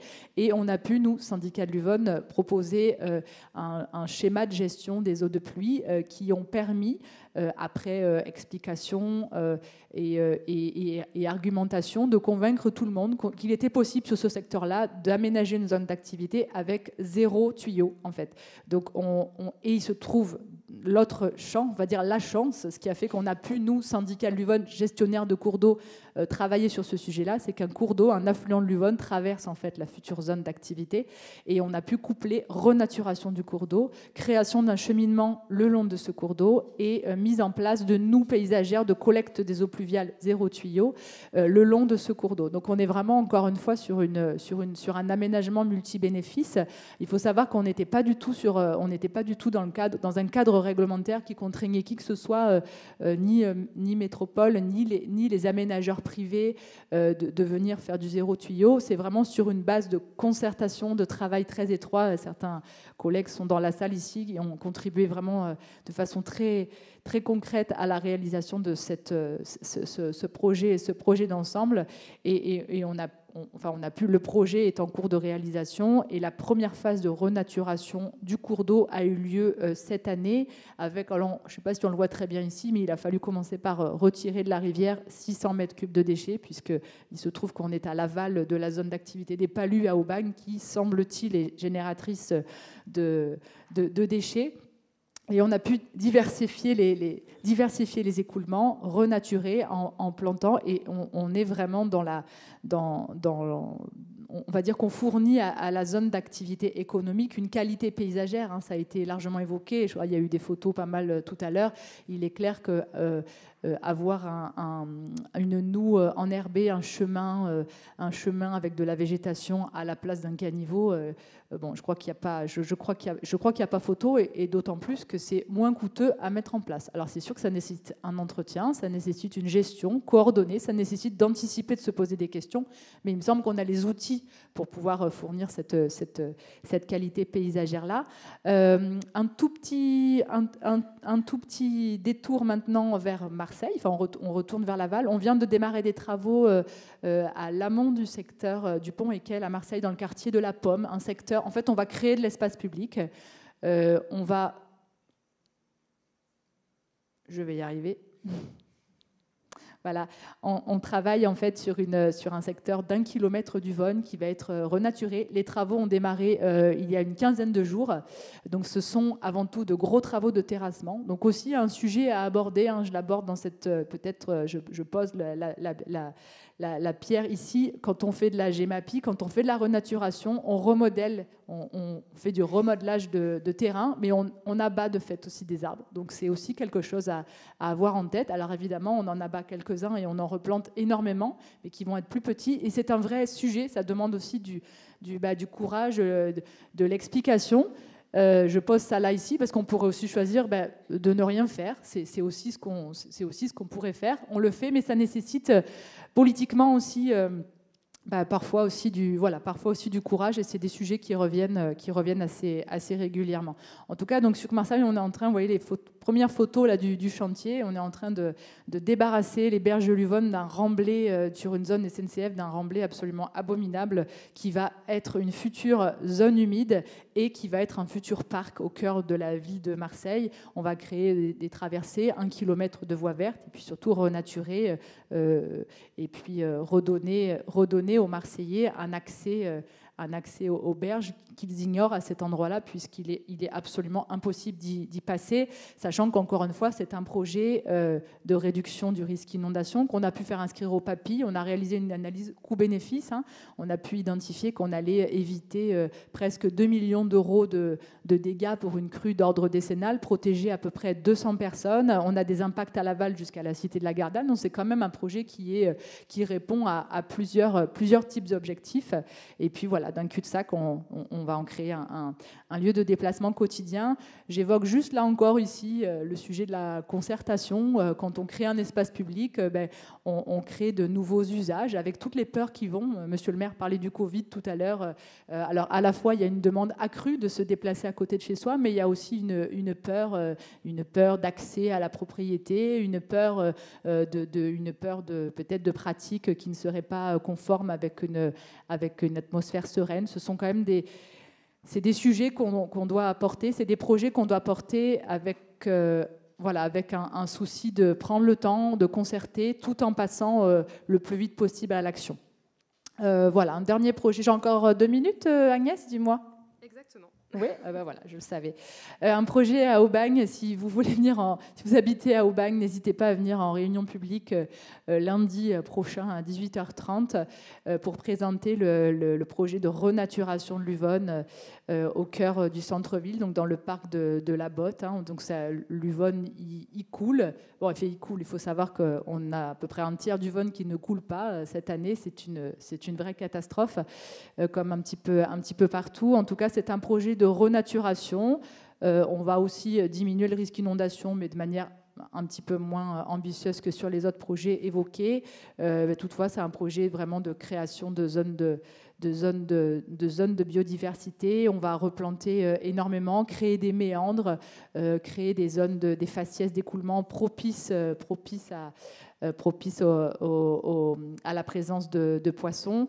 Voilà, donc je vous le présente de façon très rapide. Les travaux commenceront l'année prochaine. Et puis un tout dernier pour le plaisir, on entend souvent parler du Jarret à Marseille comme étant une voie urbaine, mais ce n'est pas qu'une voie urbaine et ce n'est pas qu'un cours d'eau canalisé et pollué. C'est aussi un cours d'eau, un affluent de l'Uvonne qui a des potentialités. Alors là, je projette un visuel que nous n'avons pas produit nous, qui a été produit par le bureau d'études Urban Act par Marseille Rénovation, qui avait été mandaté par Marseille Rénovation Urbaine, c'est une étude de faisabilité dont nous avons récupéré les résultats et nous sommes désormais donc porteurs d'un projet de renaturation pour mettre en œuvre ce type de projet-là. On est en phase AVP, je n'ai pas encore de visuel à vous montrer. C'est toutefois un projet qui est aussi inscrit en phase 2 du contrat de rivière de l'Uvonne, qui est largement soutenu, financé et qui a un lien très fort avec la gestion du pluvial, la désimperméabilisation, tout autant de sujets qui sont portés par la métropole et par la ville de Marseille. Donc c'est vraiment un projet qui nous tient également à cœur. Et voilà, je vous remercie pour votre attention et puis on pourra effectivement évoquer certaines questions si vous le souhaitez.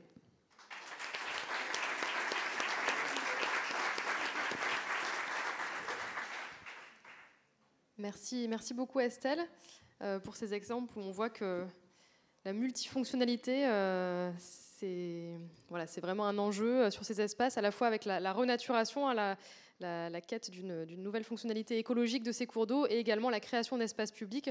Surtout quand on voit les exemples, les projets sur Marseille, on se rend compte qu'il y a vraiment un enjeu à recréer, à redonner accès à la nature et à redonner une autre image de ces cours d'eau qui sont complètement dégradés à l'heure actuelle. Alors du coup, je vais vous demander là aussi de garder vos questions pour la suite, pour la fin, et donner tout de suite la parole à Soisic François, donc, qui va nous parler donc, de la gestion durable de l'eau. On reste dans un thème un petit peu bleu, aquatique, sur le parc d'activités de la plaine de Jouques, non pas à Jouques, mais à Gémenos. Voilà. Tout à fait. Merci Agnès, merci à tous et puis merci à Estelle parce qu'en fait elle m'a fait une transition que je n'espérais même pas puisqu'elle a parlé de plein de projets qui sont vraiment de très beaux projets en matière de gestion de l'eau, de problématiques d'inondation aussi qui sont en partie traitées et de projets qui sont soit en cours de réalisation ou soit qui ont 2-3 ans. Eh bien, moi, je vais vous parler d'un projet qui est très ancien, un petit peu plus ancien, qui a une trentaine d'années et qui est celui du parc d'activités de la plaine de Jouques à Gémenos, qu'on appelle souvent le parc d'activités de Gémenos par raccourci, et qui est juste à côté de la zone industrielle des Palus à Aubagne, en pleine continuité territoriale.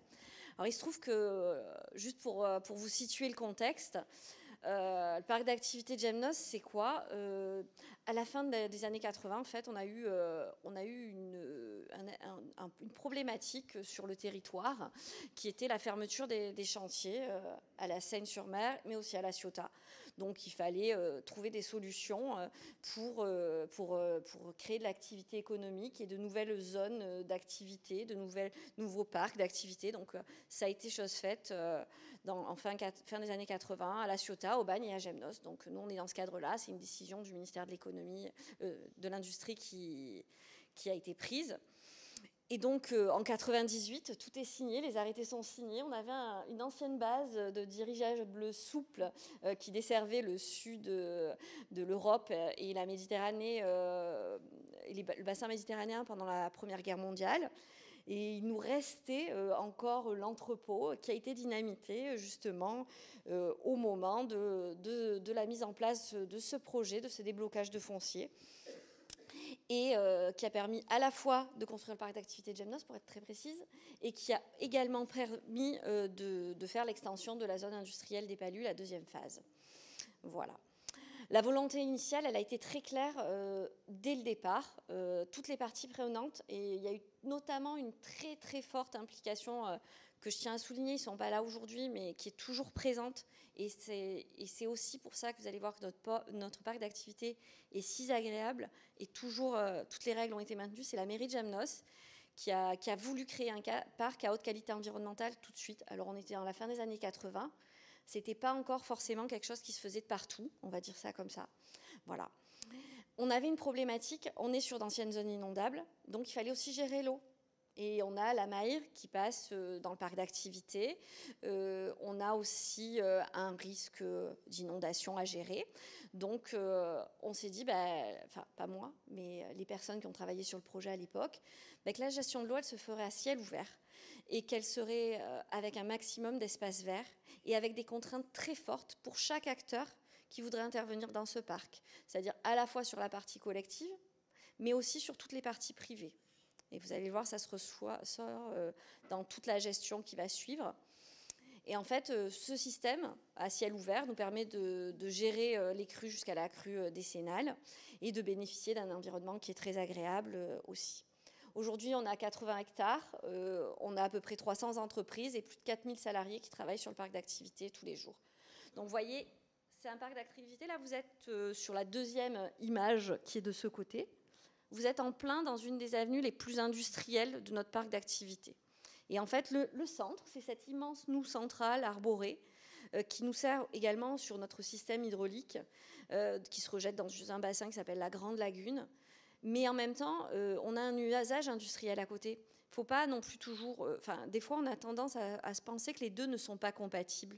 Mais aujourd'hui, on peut vraiment avoir des espaces de travail, de vie, d'activité économique qui sont respectueux de leur environnement, qui l'intègrent et qui, malgré tout, favorisent la croissance des entreprises qui y vivent et l'emploi des gens qui y travaillent, du coup, au quotidien et leur bien-être. Donc, c'était juste deux petites images pour vous montrer ça. Donc, comme je vous expliquais, dès l'origine, les problématiques de l'eau ont été prises en compte. Et en fait, même aujourd'hui, on a des contraintes. On est touché par un plan de prévention des risques d'inondation, notamment. Mais en fait, parfois les contraintes de la gestion, parfois les contraintes de cette gestion hydraulique et par exemple d'un plan de prévention des risques d'inondation, c'est quand même quelque chose d'assez fort. Ça touche notre territoire, dont on a un tiers du parc d'activité qui est en zone rouge. Mais c'est aussi des forces, parce que ça nous permet de trouver des solutions qui sont vertes et qui sont vraiment très agréables au quotidien pour vivre. Donc nous, chez nous, ça c'est le plan du parc d'activité. Chaque avenue, chaque rue sont bordées de noues ou de bassins de rétention. Donc en fait, tout le monde a la présence potentielle d'un élément hydraulique et d'eau à côté de chez lui et dans ses terrains. Donc les noues centrales canalisent le cheminement de l'eau en cas de pluie, notamment, et de crue. Et ça se déverse dans un bassin qui s'appelle le bassin de la Grande Lagune, qui est un bassin qui fait 70 000 mètres cubes. Donc sur le parc d'activité au total, là vous avez un de nos bassins de rétention en photo qui est en plein parc d'activité aussi. Voilà, donc c'est juste quelques images qui illustrent un petit peu qu'on peut toujours préserver des équilibres qui sont sympas quand on s'y prend. Dès le départ, c'est mieux, mais après on peut aussi s'adapter dans le temps. On a plus de 100 000 mètres cubes de bassins de rétention sur notre parc d'activité. Le plus gros, c'est la Grande Lagune, qui permet justement à toutes ces noues secondaires et les noues principales de se déverser dans ce bassin, et qui fait à peu près 70 000 mètres cubes. Alors, on est une zone sensible au risque d'inondation, depuis toujours. Ce n'est pas le PPRI qui a été approuvé en 2017 qui nous l'a fait découvrir, sinon ça n'aurait pas été pris en compte dès le départ. On était des anciennes zones marécageuses, donc inondables. Donc quand les zones d'activité, que ce soit des palus ou Gemnos, ont été créées, ces contraintes, elles existaient, elles étaient déjà là. Ces contraintes, en fait, ça a été pris dès le départ comme une force dans le parc d'activité, en se disant on va créer des choses à ciel ouvert qui vont donner des environnements agréables, un cadre de vie sympathique. On n'acceptera forcément pas toutes les activités parce que malheureusement, il y a des choses qui sont antinomiques. Mais voilà. Donc chaque cheminement, donc vous voyez, on a quand même, je vous ai montré qu'on a quand même des voies, bien entendu, de circulation. Il n'y a pas que du verre. Mais le cheminement de l'eau est pris en compte et c'est présent. Ce qui est très important, c'est que tous les documents d'urbanisme, depuis la création du parc d'activité, on avait un règlement du parc d'activité avec des contraintes paysagères dans les entreprises, avec l'obligation de bassin de rétention dans chacune d'entre elles qui se relient au système hydraulique central, mais qui font des espaces verts qui sont maintenant très, très agréables pour les usagers. Ça a été repris, ce règlement de départ, dans tous les documents d'urbanisme. Et en décembre 2019, on a eu un PLUI qui a été adopté par la métropole et qui a créé une zone particulière, une typologie de zone particulière pour nous. On n'est pas juste une zone économique dans le PLU de la métropole côté ancien territoire de Marseille-Provence. On est une zone économique à enjeux spécifiques et à enjeux paysagers particuliers. Donc du coup, ça nous permet de toujours préserver cette proportion espace vert par rapport à l'activité, cet équilibre, parce que c'est vraiment le maître mot pour nous, c'est l'équilibre en fait, entre les différents usages. On est en continuité du village de Gemnos, qui est un village de 6500 habitants, c'est pas une grande ville, et c'est aussi très vert, donc il faut que ça s'intègre aussi dans l'environnement global. On est en plus entouré d'éléments remarquables, avec des espaces naturels protégés tout autour. Donc ça contraint notre extension, bien entendu, mais ça donne aussi un cadre de vie à tous les salariés, et c'est une zone qui est particulièrement prisée à la fois par les entreprises et par les gens qui souhaitent travailler sur ce secteur, parce qu'en fait, c'est agréable. La circulation se fait bien, voilà. Donc, la Grande Lagune, c'est un creuset de biodiversité aujourd'hui. Alors, au départ, c'était fait pour être notre plus gros bassin de rétention et gérer notre problématique d'inondation. Aujourd'hui, c'est un creuset de biodiversité qui accueille 120 espèces d'oiseaux, dont 60 sensibles. Donc aujourd'hui, des fois, certains types d'aménagements peuvent amener une biodiversité aussi. Donc c'est juste le point que je voulais aussi évoquer, parce qu'il ne faut pas oublier que toutes ces activités sont conciliables quand on arrive à le faire dès le départ, en réfléchissant bien, intelligemment et en préservant chacun des points. Enfin, nous, ça se passe plutôt bien chez nous, voilà. On a aussi des projets d'aménagement de cheminement piéton tout au long de la Mayre qui passe derrière les entreprises pour en faire une voie verte qui permettrait aux gens de circuler plus facilement à pied, en vélo, parce qu'on a beaucoup de joggers sur notre parc d'activité notamment, parce que c'est très vert, donc du coup ça attire beaucoup. Mais malgré tout, il y a des endroits où les croisements, on va passer par des ronds-points, que ça, ce ne sont pas simples. Donc du coup, là, on va améliorer les choses. Et il y a une partie qui est déjà actée, et puis il y a l'autre partie qui est en cours d'étude. Donc voilà. Bon. Je vous l'ai déjà dit, chaque entreprise est tenue d'avoir un dispositif qui gère l'eau qui arriverait sur son entreprise, donc un bassin de rétention, pour pas que les rejets aussi, parce que c'est important de parler de cette partie-là, parce que l'eau, elle est rejetée dans un réseau aussi, et si elle est rejetée, qu'elle est rejetée, suivant comment elle est rejetée, elle peut créer des inondations plus fortes. Chaque entreprise a sa place dans notre parc d'activité, dans le système hydraulique et dans le système de gestion de l'eau. Donc ça, c'est important et c'est une obligation qui existe pour tous et qui est devenue des beaux espaces verts dans chacune de nos entreprises. Donc c'est plutôt sympa. Les espèces végétales présentes ont été dès le départ déterminées en se disant on ne veut pas d'espèces qui consommeraient beaucoup d'eau sur le parc d'activité. Donc ça sera prévu dans un cahier des charges parce qu'il faut préserver la ressource en eau. Donc c'est prévu, on a un document dès les documents d'urbanisme de création, dès les cahiers des charges et les règlements qui précisent ce point-là. Donc, et la Grande Lagune, je vous en ai parlé, c'est un petit peu finalement l'aboutissement de tout ça. C'est de dire que on est un parc d'activité, on est entouré d'espaces protégés, on a des espaces verts de partout. Les gens, parfois, utilisent nos noues centrales quand il n'y a pas d'eau à l'intérieur pour pique-niquer le midi. Donc, on voit des gens qui pique-niquent et tout. Donc, c'est assez drôle. Mais on peut être une zone d'activité économique où il fait bon vivre et où c'est agréable de la cohabitation entre la gestion de l'eau, l'environnement et l'activité économique se passe bien. Voilà, moi, c'était un petit peu le message que je voulais passer. Merci.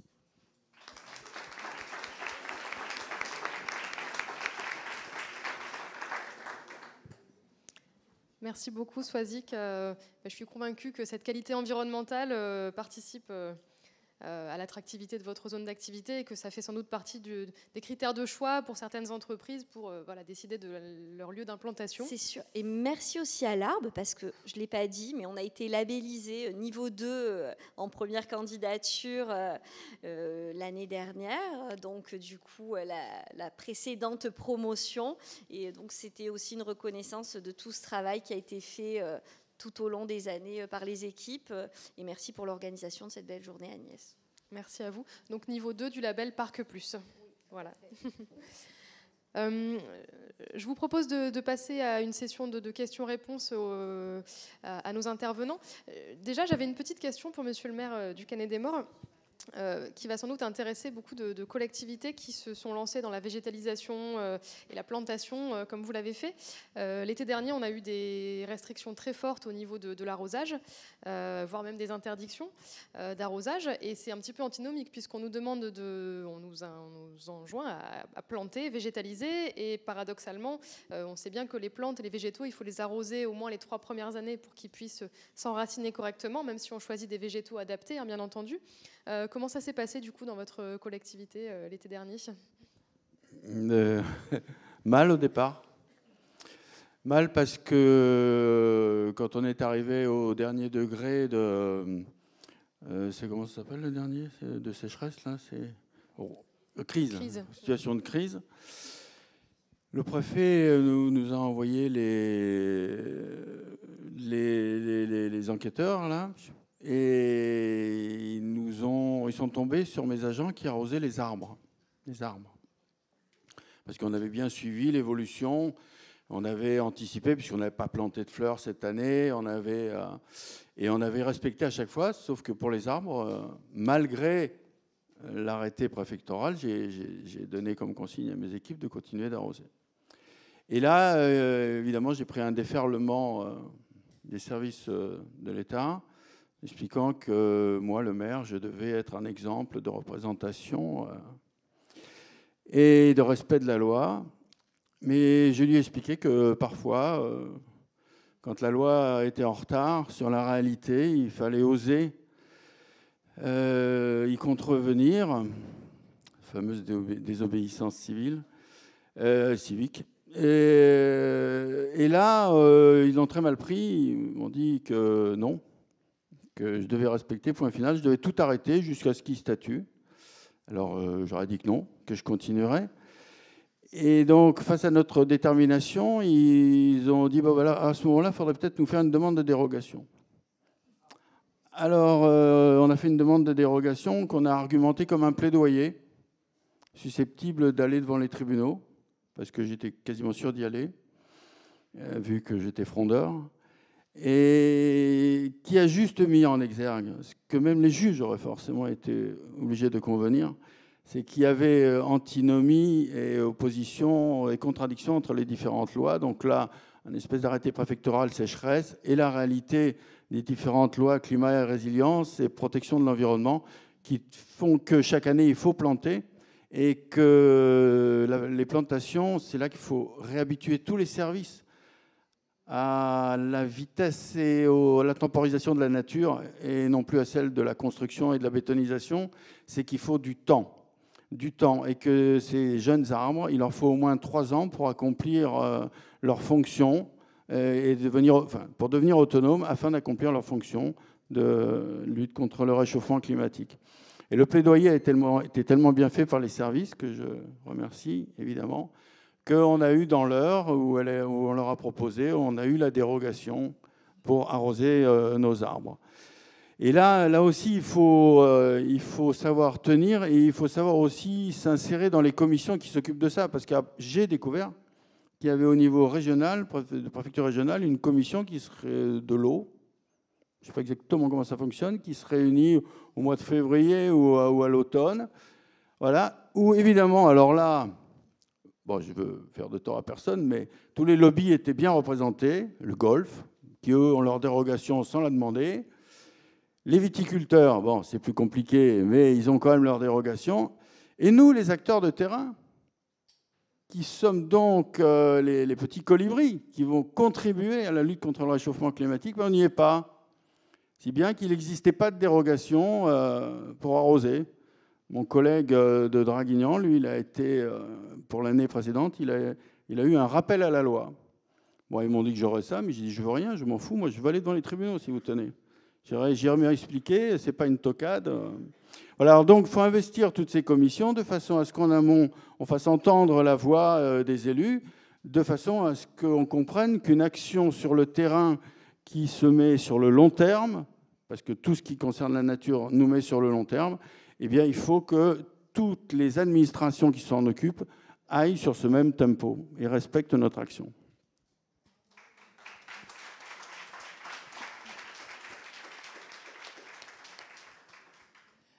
Ouais, je voudrais dire que ce que dit Monsieur le maire, ça fait bien entendu écho chez nous.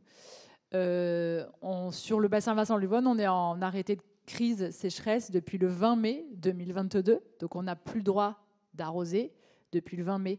Nous, sur nos 150 km de cours d'eau gérés, là, et maintenant c'est 300, mais c'était encore 150, on a 40 sites de génie écologique avec des jeunes plants qui ont besoin, bien entendu, pour prévenir du risque inondation, pour restaurer les milieux aquatiques, on plante des jeunes plants qui ont besoin d'être arrosés l'été de façon quotidienne ou quasi quotidienne.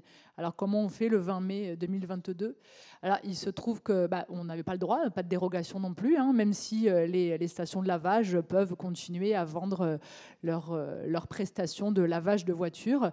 Il est vrai que les arrêtés cadres sécheresse, tels qu'ils sont formalisés, ne permettent pas, d'une part, d'apporter une lisibilité à l'ensemble des citoyens sur les mesures qui sont prises et ne permettent pas, peuvent nous apporter des difficultés. Alors nous, ce qu'on a pu faire, parce qu'il se trouve qu'on est sur un territoire où on a ce qui s'appelle de la ressource maîtrisée, donc les apports de la Durance et du Verdon, par le canal de Marseille et le canal de Provence. Alors, l'utilisation des ressources maîtrisées est autorisée avant 8 h le matin pour les arrosages. Donc, en fait, on a dépêché les équipes à 4 h du matin, du printemps jusqu'à il y a quelques semaines. Donc, ça nous a coûté très cher, mais on l'a fait et on a pu continuer à arroser dans la légalité.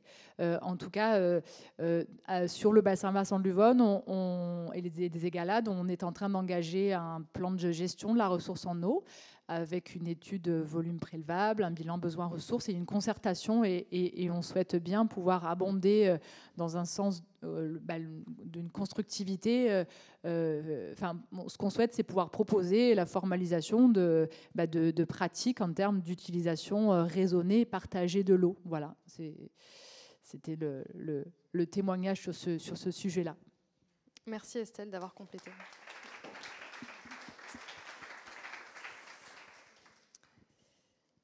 Alors, voilà, je pense que c'était vraiment intéressant d'aborder ce sujet parce que ça a vraiment été antinomique. L'été dernier, on s'en est aperçu. Le réchauffement climatique a eu déjà des effets très importants et donc des effets qui vont contre finalement le développement de la nature en ville et qui ont des impacts négatifs sur la biodiversité. Donc, effectivement, c'est des questions très importantes qui, j'espère, trouveront des réponses dans les mois, années à venir, pour que vous ne puissiez plus vous retrouver en difficulté, vous et toutes les autres collectivités ou organismes qui ont à aménager et à apporter de la nature en ville.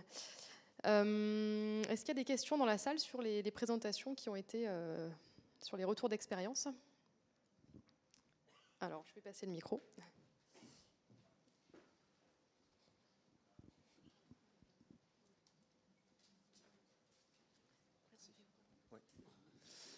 Bonjour, je suis Adrien Desplat, je fais partie d'une entreprise qui s'appelle la Compagnie des Amandes. Donc moi, j'ai une question, je vais peut-être faire un point de contexte avant. Aménager en améliorant la qualité de vie, bien sûr que ça se fait dans les villes, je pense aussi que ça se fait dans les campagnes. Et dans les campagnes, actuellement, on a une perte significative de la biodiversité. Et dans le cadre où on sait actuellement qu'il faut qu'on change notre modèle de production agricole, il faut en fait que nous, agronomes, agriculteurs, paysans, on se rebase sur les services rendus par les écosystèmes. Et donc dans ce cadre-là, il faut qu'on remette de la biodiversité dans nos paysages agricoles. On est quelques acteurs, je pense qu'on est de plus en plus d'acteurs à faire ça concrètement. Nous, par exemple, donc on essaie de relocaliser la filière amande sur le territoire français et on essaie de le faire avec un impact environnemental positif. Donc on remet des haies au sein des vergers, on met des nichoirs, des abris pour les chauves-souris, différents aménagements comme cela. Mais par contre, on le fait de manière très ponctuelle sur des vergers et on ne s'intègre pas dans une cohérence territoriale. Et donc, je voulais savoir comment est-ce que l'on pouvait faire ça, nous, acteurs privés, en bonne intelligence avec vous, élus locaux, qui avez une vision à l'échelle territoriale pour remettre cette biodiversité dans nos paysages.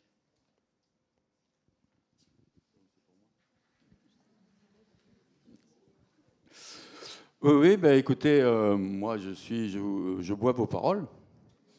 Je bois vos paroles. Les années 70 sont complètement tout remembré ou démembré. On ne sait plus comment voir les choses. Donc on a fait des grandes étendues et on a massacré toute la biodiversité qui était susceptible de collaborer à la production même agricole, quoi. Donc eh bien, il y a d'une part des instances de concertation qu'il faut développer.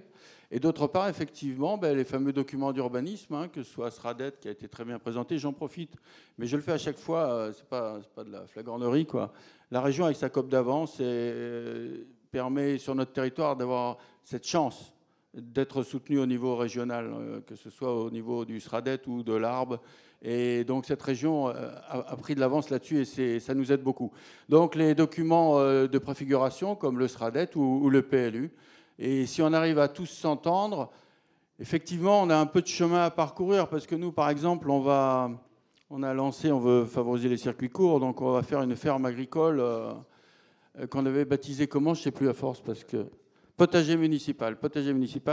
Et la Chambre d'agriculture a demandé à ce qu'on enlève l'OAP sur le potager municipal, arguant du fait que c'était eux qui faisaient de la production et que ce n'était pas à nous, municipalités, de s'emparer du sujet. Enfin, voilà. Donc on a quand même du boulot à faire, mais il faut absolument se concerter. Je l'ai dit, c'est à l'échelle individuelle, c'est à l'échelle des élus et de l'administration. Il faut simplement continuer à pilonner sur le fait qu'on n'a plus d'autre choix. Cet été, c'est la première blessure franche et nette infligée par la nature à la population qui témoigne du réchauffement climatique. Je veux parler de la sécheresse. Nous, ça fait des années qu'on en parle, que c'est menacé, parce que cette fameuse eau des dinosaures, là, on nous en parle, c'est toujours la même eau qu'on boit. Bon, c'est bien pour apprendre ça aux enfants, ils ont raison. Il y avait le cycle de l'eau, il n'y a plus le cycle de l'eau. Maintenant, de l'eau, il y en a là, il y en a partout. Là. Toute la construction humaine, elle a capté la flotte. Donc cette sécheresse, elle va durer. Je ne veux pas vous faire peur non plus. On va changer de climat, on va avoir des moussons, on ne va plus avoir des climats tempérés. Donc tout ça, il va falloir s'en accaparer encore plus vite. D'où l'importance de se concerter. Parce que, par exemple, je ne suis pas très sûr que ce soit le moment de se mettre, même avec le canal de Provence, à arroser les vignes. J'ai absolument rien. Je soutiens mes viticulteurs, je vous assure, mais c'est peut-être pas le moment. Il y a eu des études nationales qui ont prouvé que le fameux schéma Durance-Verdon était un peu à bout. Parce que de toute façon, il n'y a plus d'eau. Ça manque d'eau, quoi. Donc il faut absolument qu'on se rencontre et puis qu'on soit tous prêts à changer de paradigme. Hein. C'est indéniable. Et bravo en tout cas pour vous, agriculteurs, de montrer cette voie qui est parfaitement faisable et de sortir des credos de l'agrochimie là, qui a fait tant de mal aussi bien à votre profession, malheureusement. En tant que médecin, je suis bien placé pour savoir les torts que ça a fait, et aussi à la production elle-même. Et il y avait une autre réponse également de l'Agence de l'eau. Oui, bonjour à tous, merci. Donc, en complément peut-être de la réponse apportée par Monsieur le maire, je voulais souligner, l'Agence de l'eau interviendra cet après-midi avec une présentation sur le sujet. Nous, on a un appel à projet justement qui vise à restaurer notamment les réseaux de haies et de mares dans les parcelles agricoles pour justement restaurer les continuités écologiques et donc les couloirs de déplacement pour les espèces au niveau de la trame turquoise. Et on pousse effectivement pour essayer de sortir du projet par projet, hein, qui est déjà une démarche intéressante, mais pour essayer de travailler à l'échelle d'un maillage plus intéressant et plus ambitieux à travers les marathons de la biodiversité, en fait, qui s'inscrivent dans le cadre de cet appel à projet. Et donc, c'est des démarches qui doivent être portées par des collectivités et qui visent à mettre en place justement des réseaux de haies et de mares à l'échelle d'une collectivité avec un maillage intéressant et ambitieux. Donc, pour exemple, on a eu des marathons, notamment dans le secteur autour de la région de Lyon, de 42 km de haies et de mares. Mais pour ce qui est de la région PACA, on est heureux puisqu'on a un premier marathon de la biodiversité qui est porté par Provence-Alpes Agglomération avec 10 km de haies et de mares qui doivent être réimplantées. Donc une phase de diagnostic qui a été aboutie en lien avec le CN PACA notamment, qui nous a aidé à élaborer donc cette zone prioritaire de la trame turquoise pour voir où agir en priorité pour restaurer ces réseaux. Et donc là, on est dans une phase de concertation, de consultation en fait, des propriétaires agricoles ou des collectivités qui seraient partantes pour travailler sur ces sujets, quoi. Mais on essaye aussi justement de sortir du projet par projet pour travailler sur des maillages un peu plus intéressants. Merci. Merci pour ces précisions. Il y avait déjà une question ici et ensuite je prendrai une dernière question à l'autre bout de la salle parce qu'il est déjà 13h et donc on va vous laisser aller manger aussi après. Jean-Philippe Chauvin, c'est pour la communauté d'agglomération du Grand Avignon. Alors, j'ai 1,5 questions, parce que je me fais le porte-parole aussi d'une question très technique de voisins. Alors, d'abord, une question macro. Elle s'adresse à la fois aux politiques et aux techniciens. Alors, c'est une question qui vient de loin en termes de territoire. Moi, je ne connais pas précisément vos territoires. La question, elle est méthodologique. Comment vous avez finalement hiérarchisé et arbitré les endroits où vous avez choisi de travailler et de porter ces projets? Vous avez indiqué à certains moments qu'il y avait des endroits très dégradés. Donc finalement, il y en a, à ma connaissance, aussi beaucoup. Donc comment vous avez finalement arbitré entre ces différents endroits?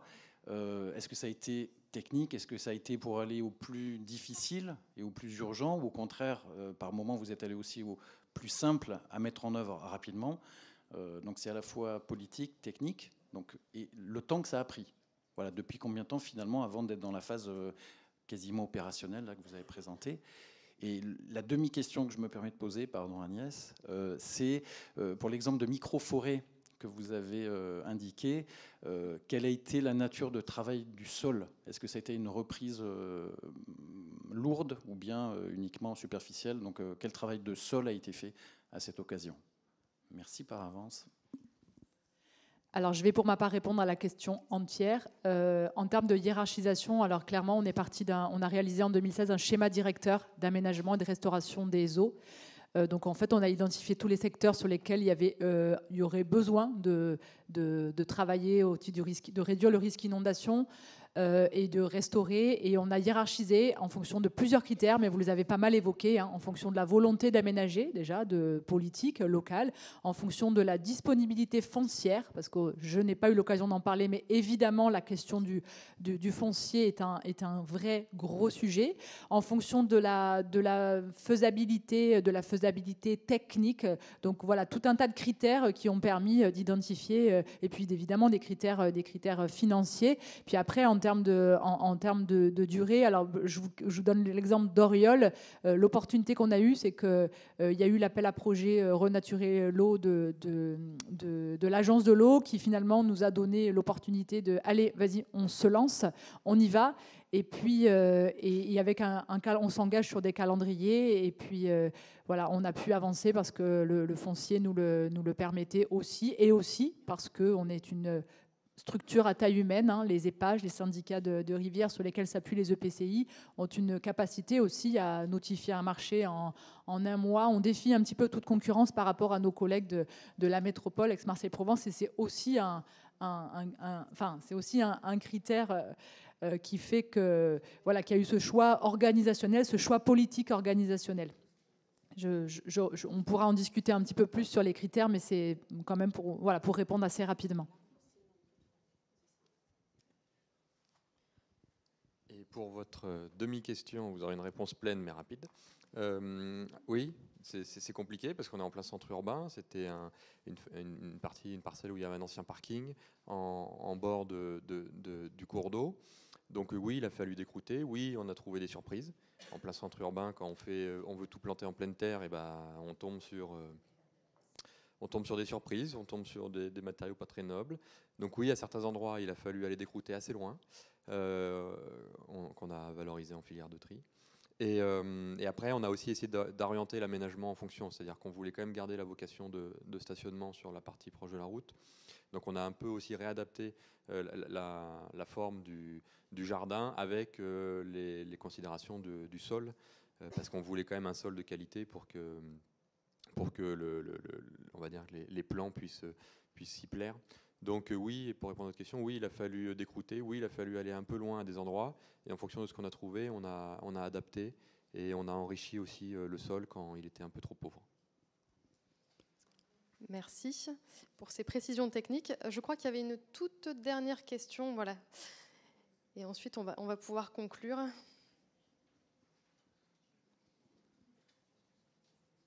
J'ai eu ma réponse concernant les micro-forêts. Et moi, je voulais aussi apporter un élément à la personne qui parlait tout à l'heure des zones agricoles. Il faut rappeler quand même que les communes, elles sont en capacité aussi de faire de la reconquête des friches, ce qui facilite quand même pas mal l'accès aux agriculteurs à certaines terres. Et puis ça permet d'avoir une veille aussi, de surveiller aussi, nous, notre territoire. Donc c'est important. Ça permet de faire le lien avec les agriculteurs qui sont dans votre démarche et qui nous intéressent, enfin qui intéressent bon nombre de communes. Et puis après, il y a un autre outil qui est quand même assez efficace aussi, c'est les ZAP, les zones agricoles protégées, où là, ça vous prouve que la commune, elle a envie que son territoire soit préservé, elle a envie que ses agriculteurs trouvent leur espace sur son territoire. Et puis au travers de ça, ça montre aussi que les communes sont sensibles à un réaménagement de leurs espaces. Vous avez également, ça a été dit tout à l'heure, il y a beaucoup d'actions qui sont faites et d'accompagnement en subvention sur la plantation de haies variées pour favoriser les pollinisateurs et la biodiversité.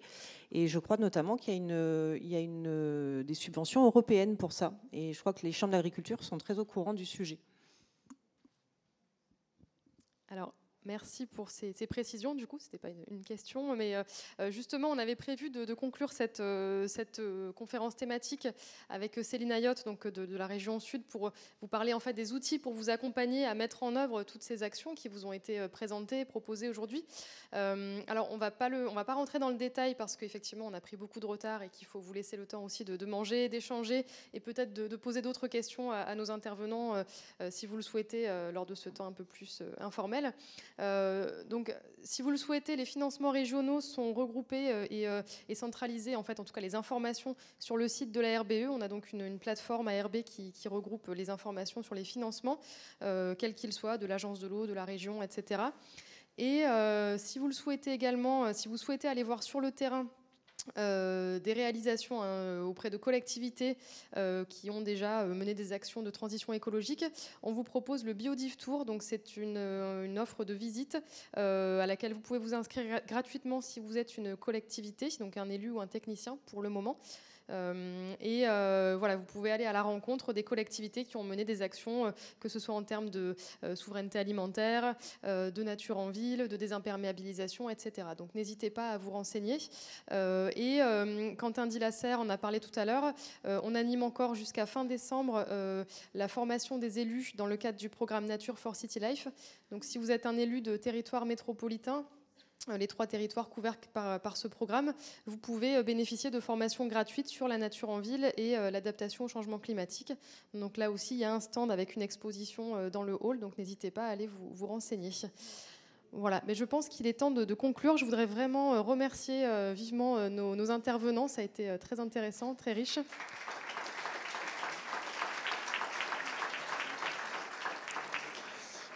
Et merci à vous aussi pour votre attention, votre participation. Et donc, bon appétit.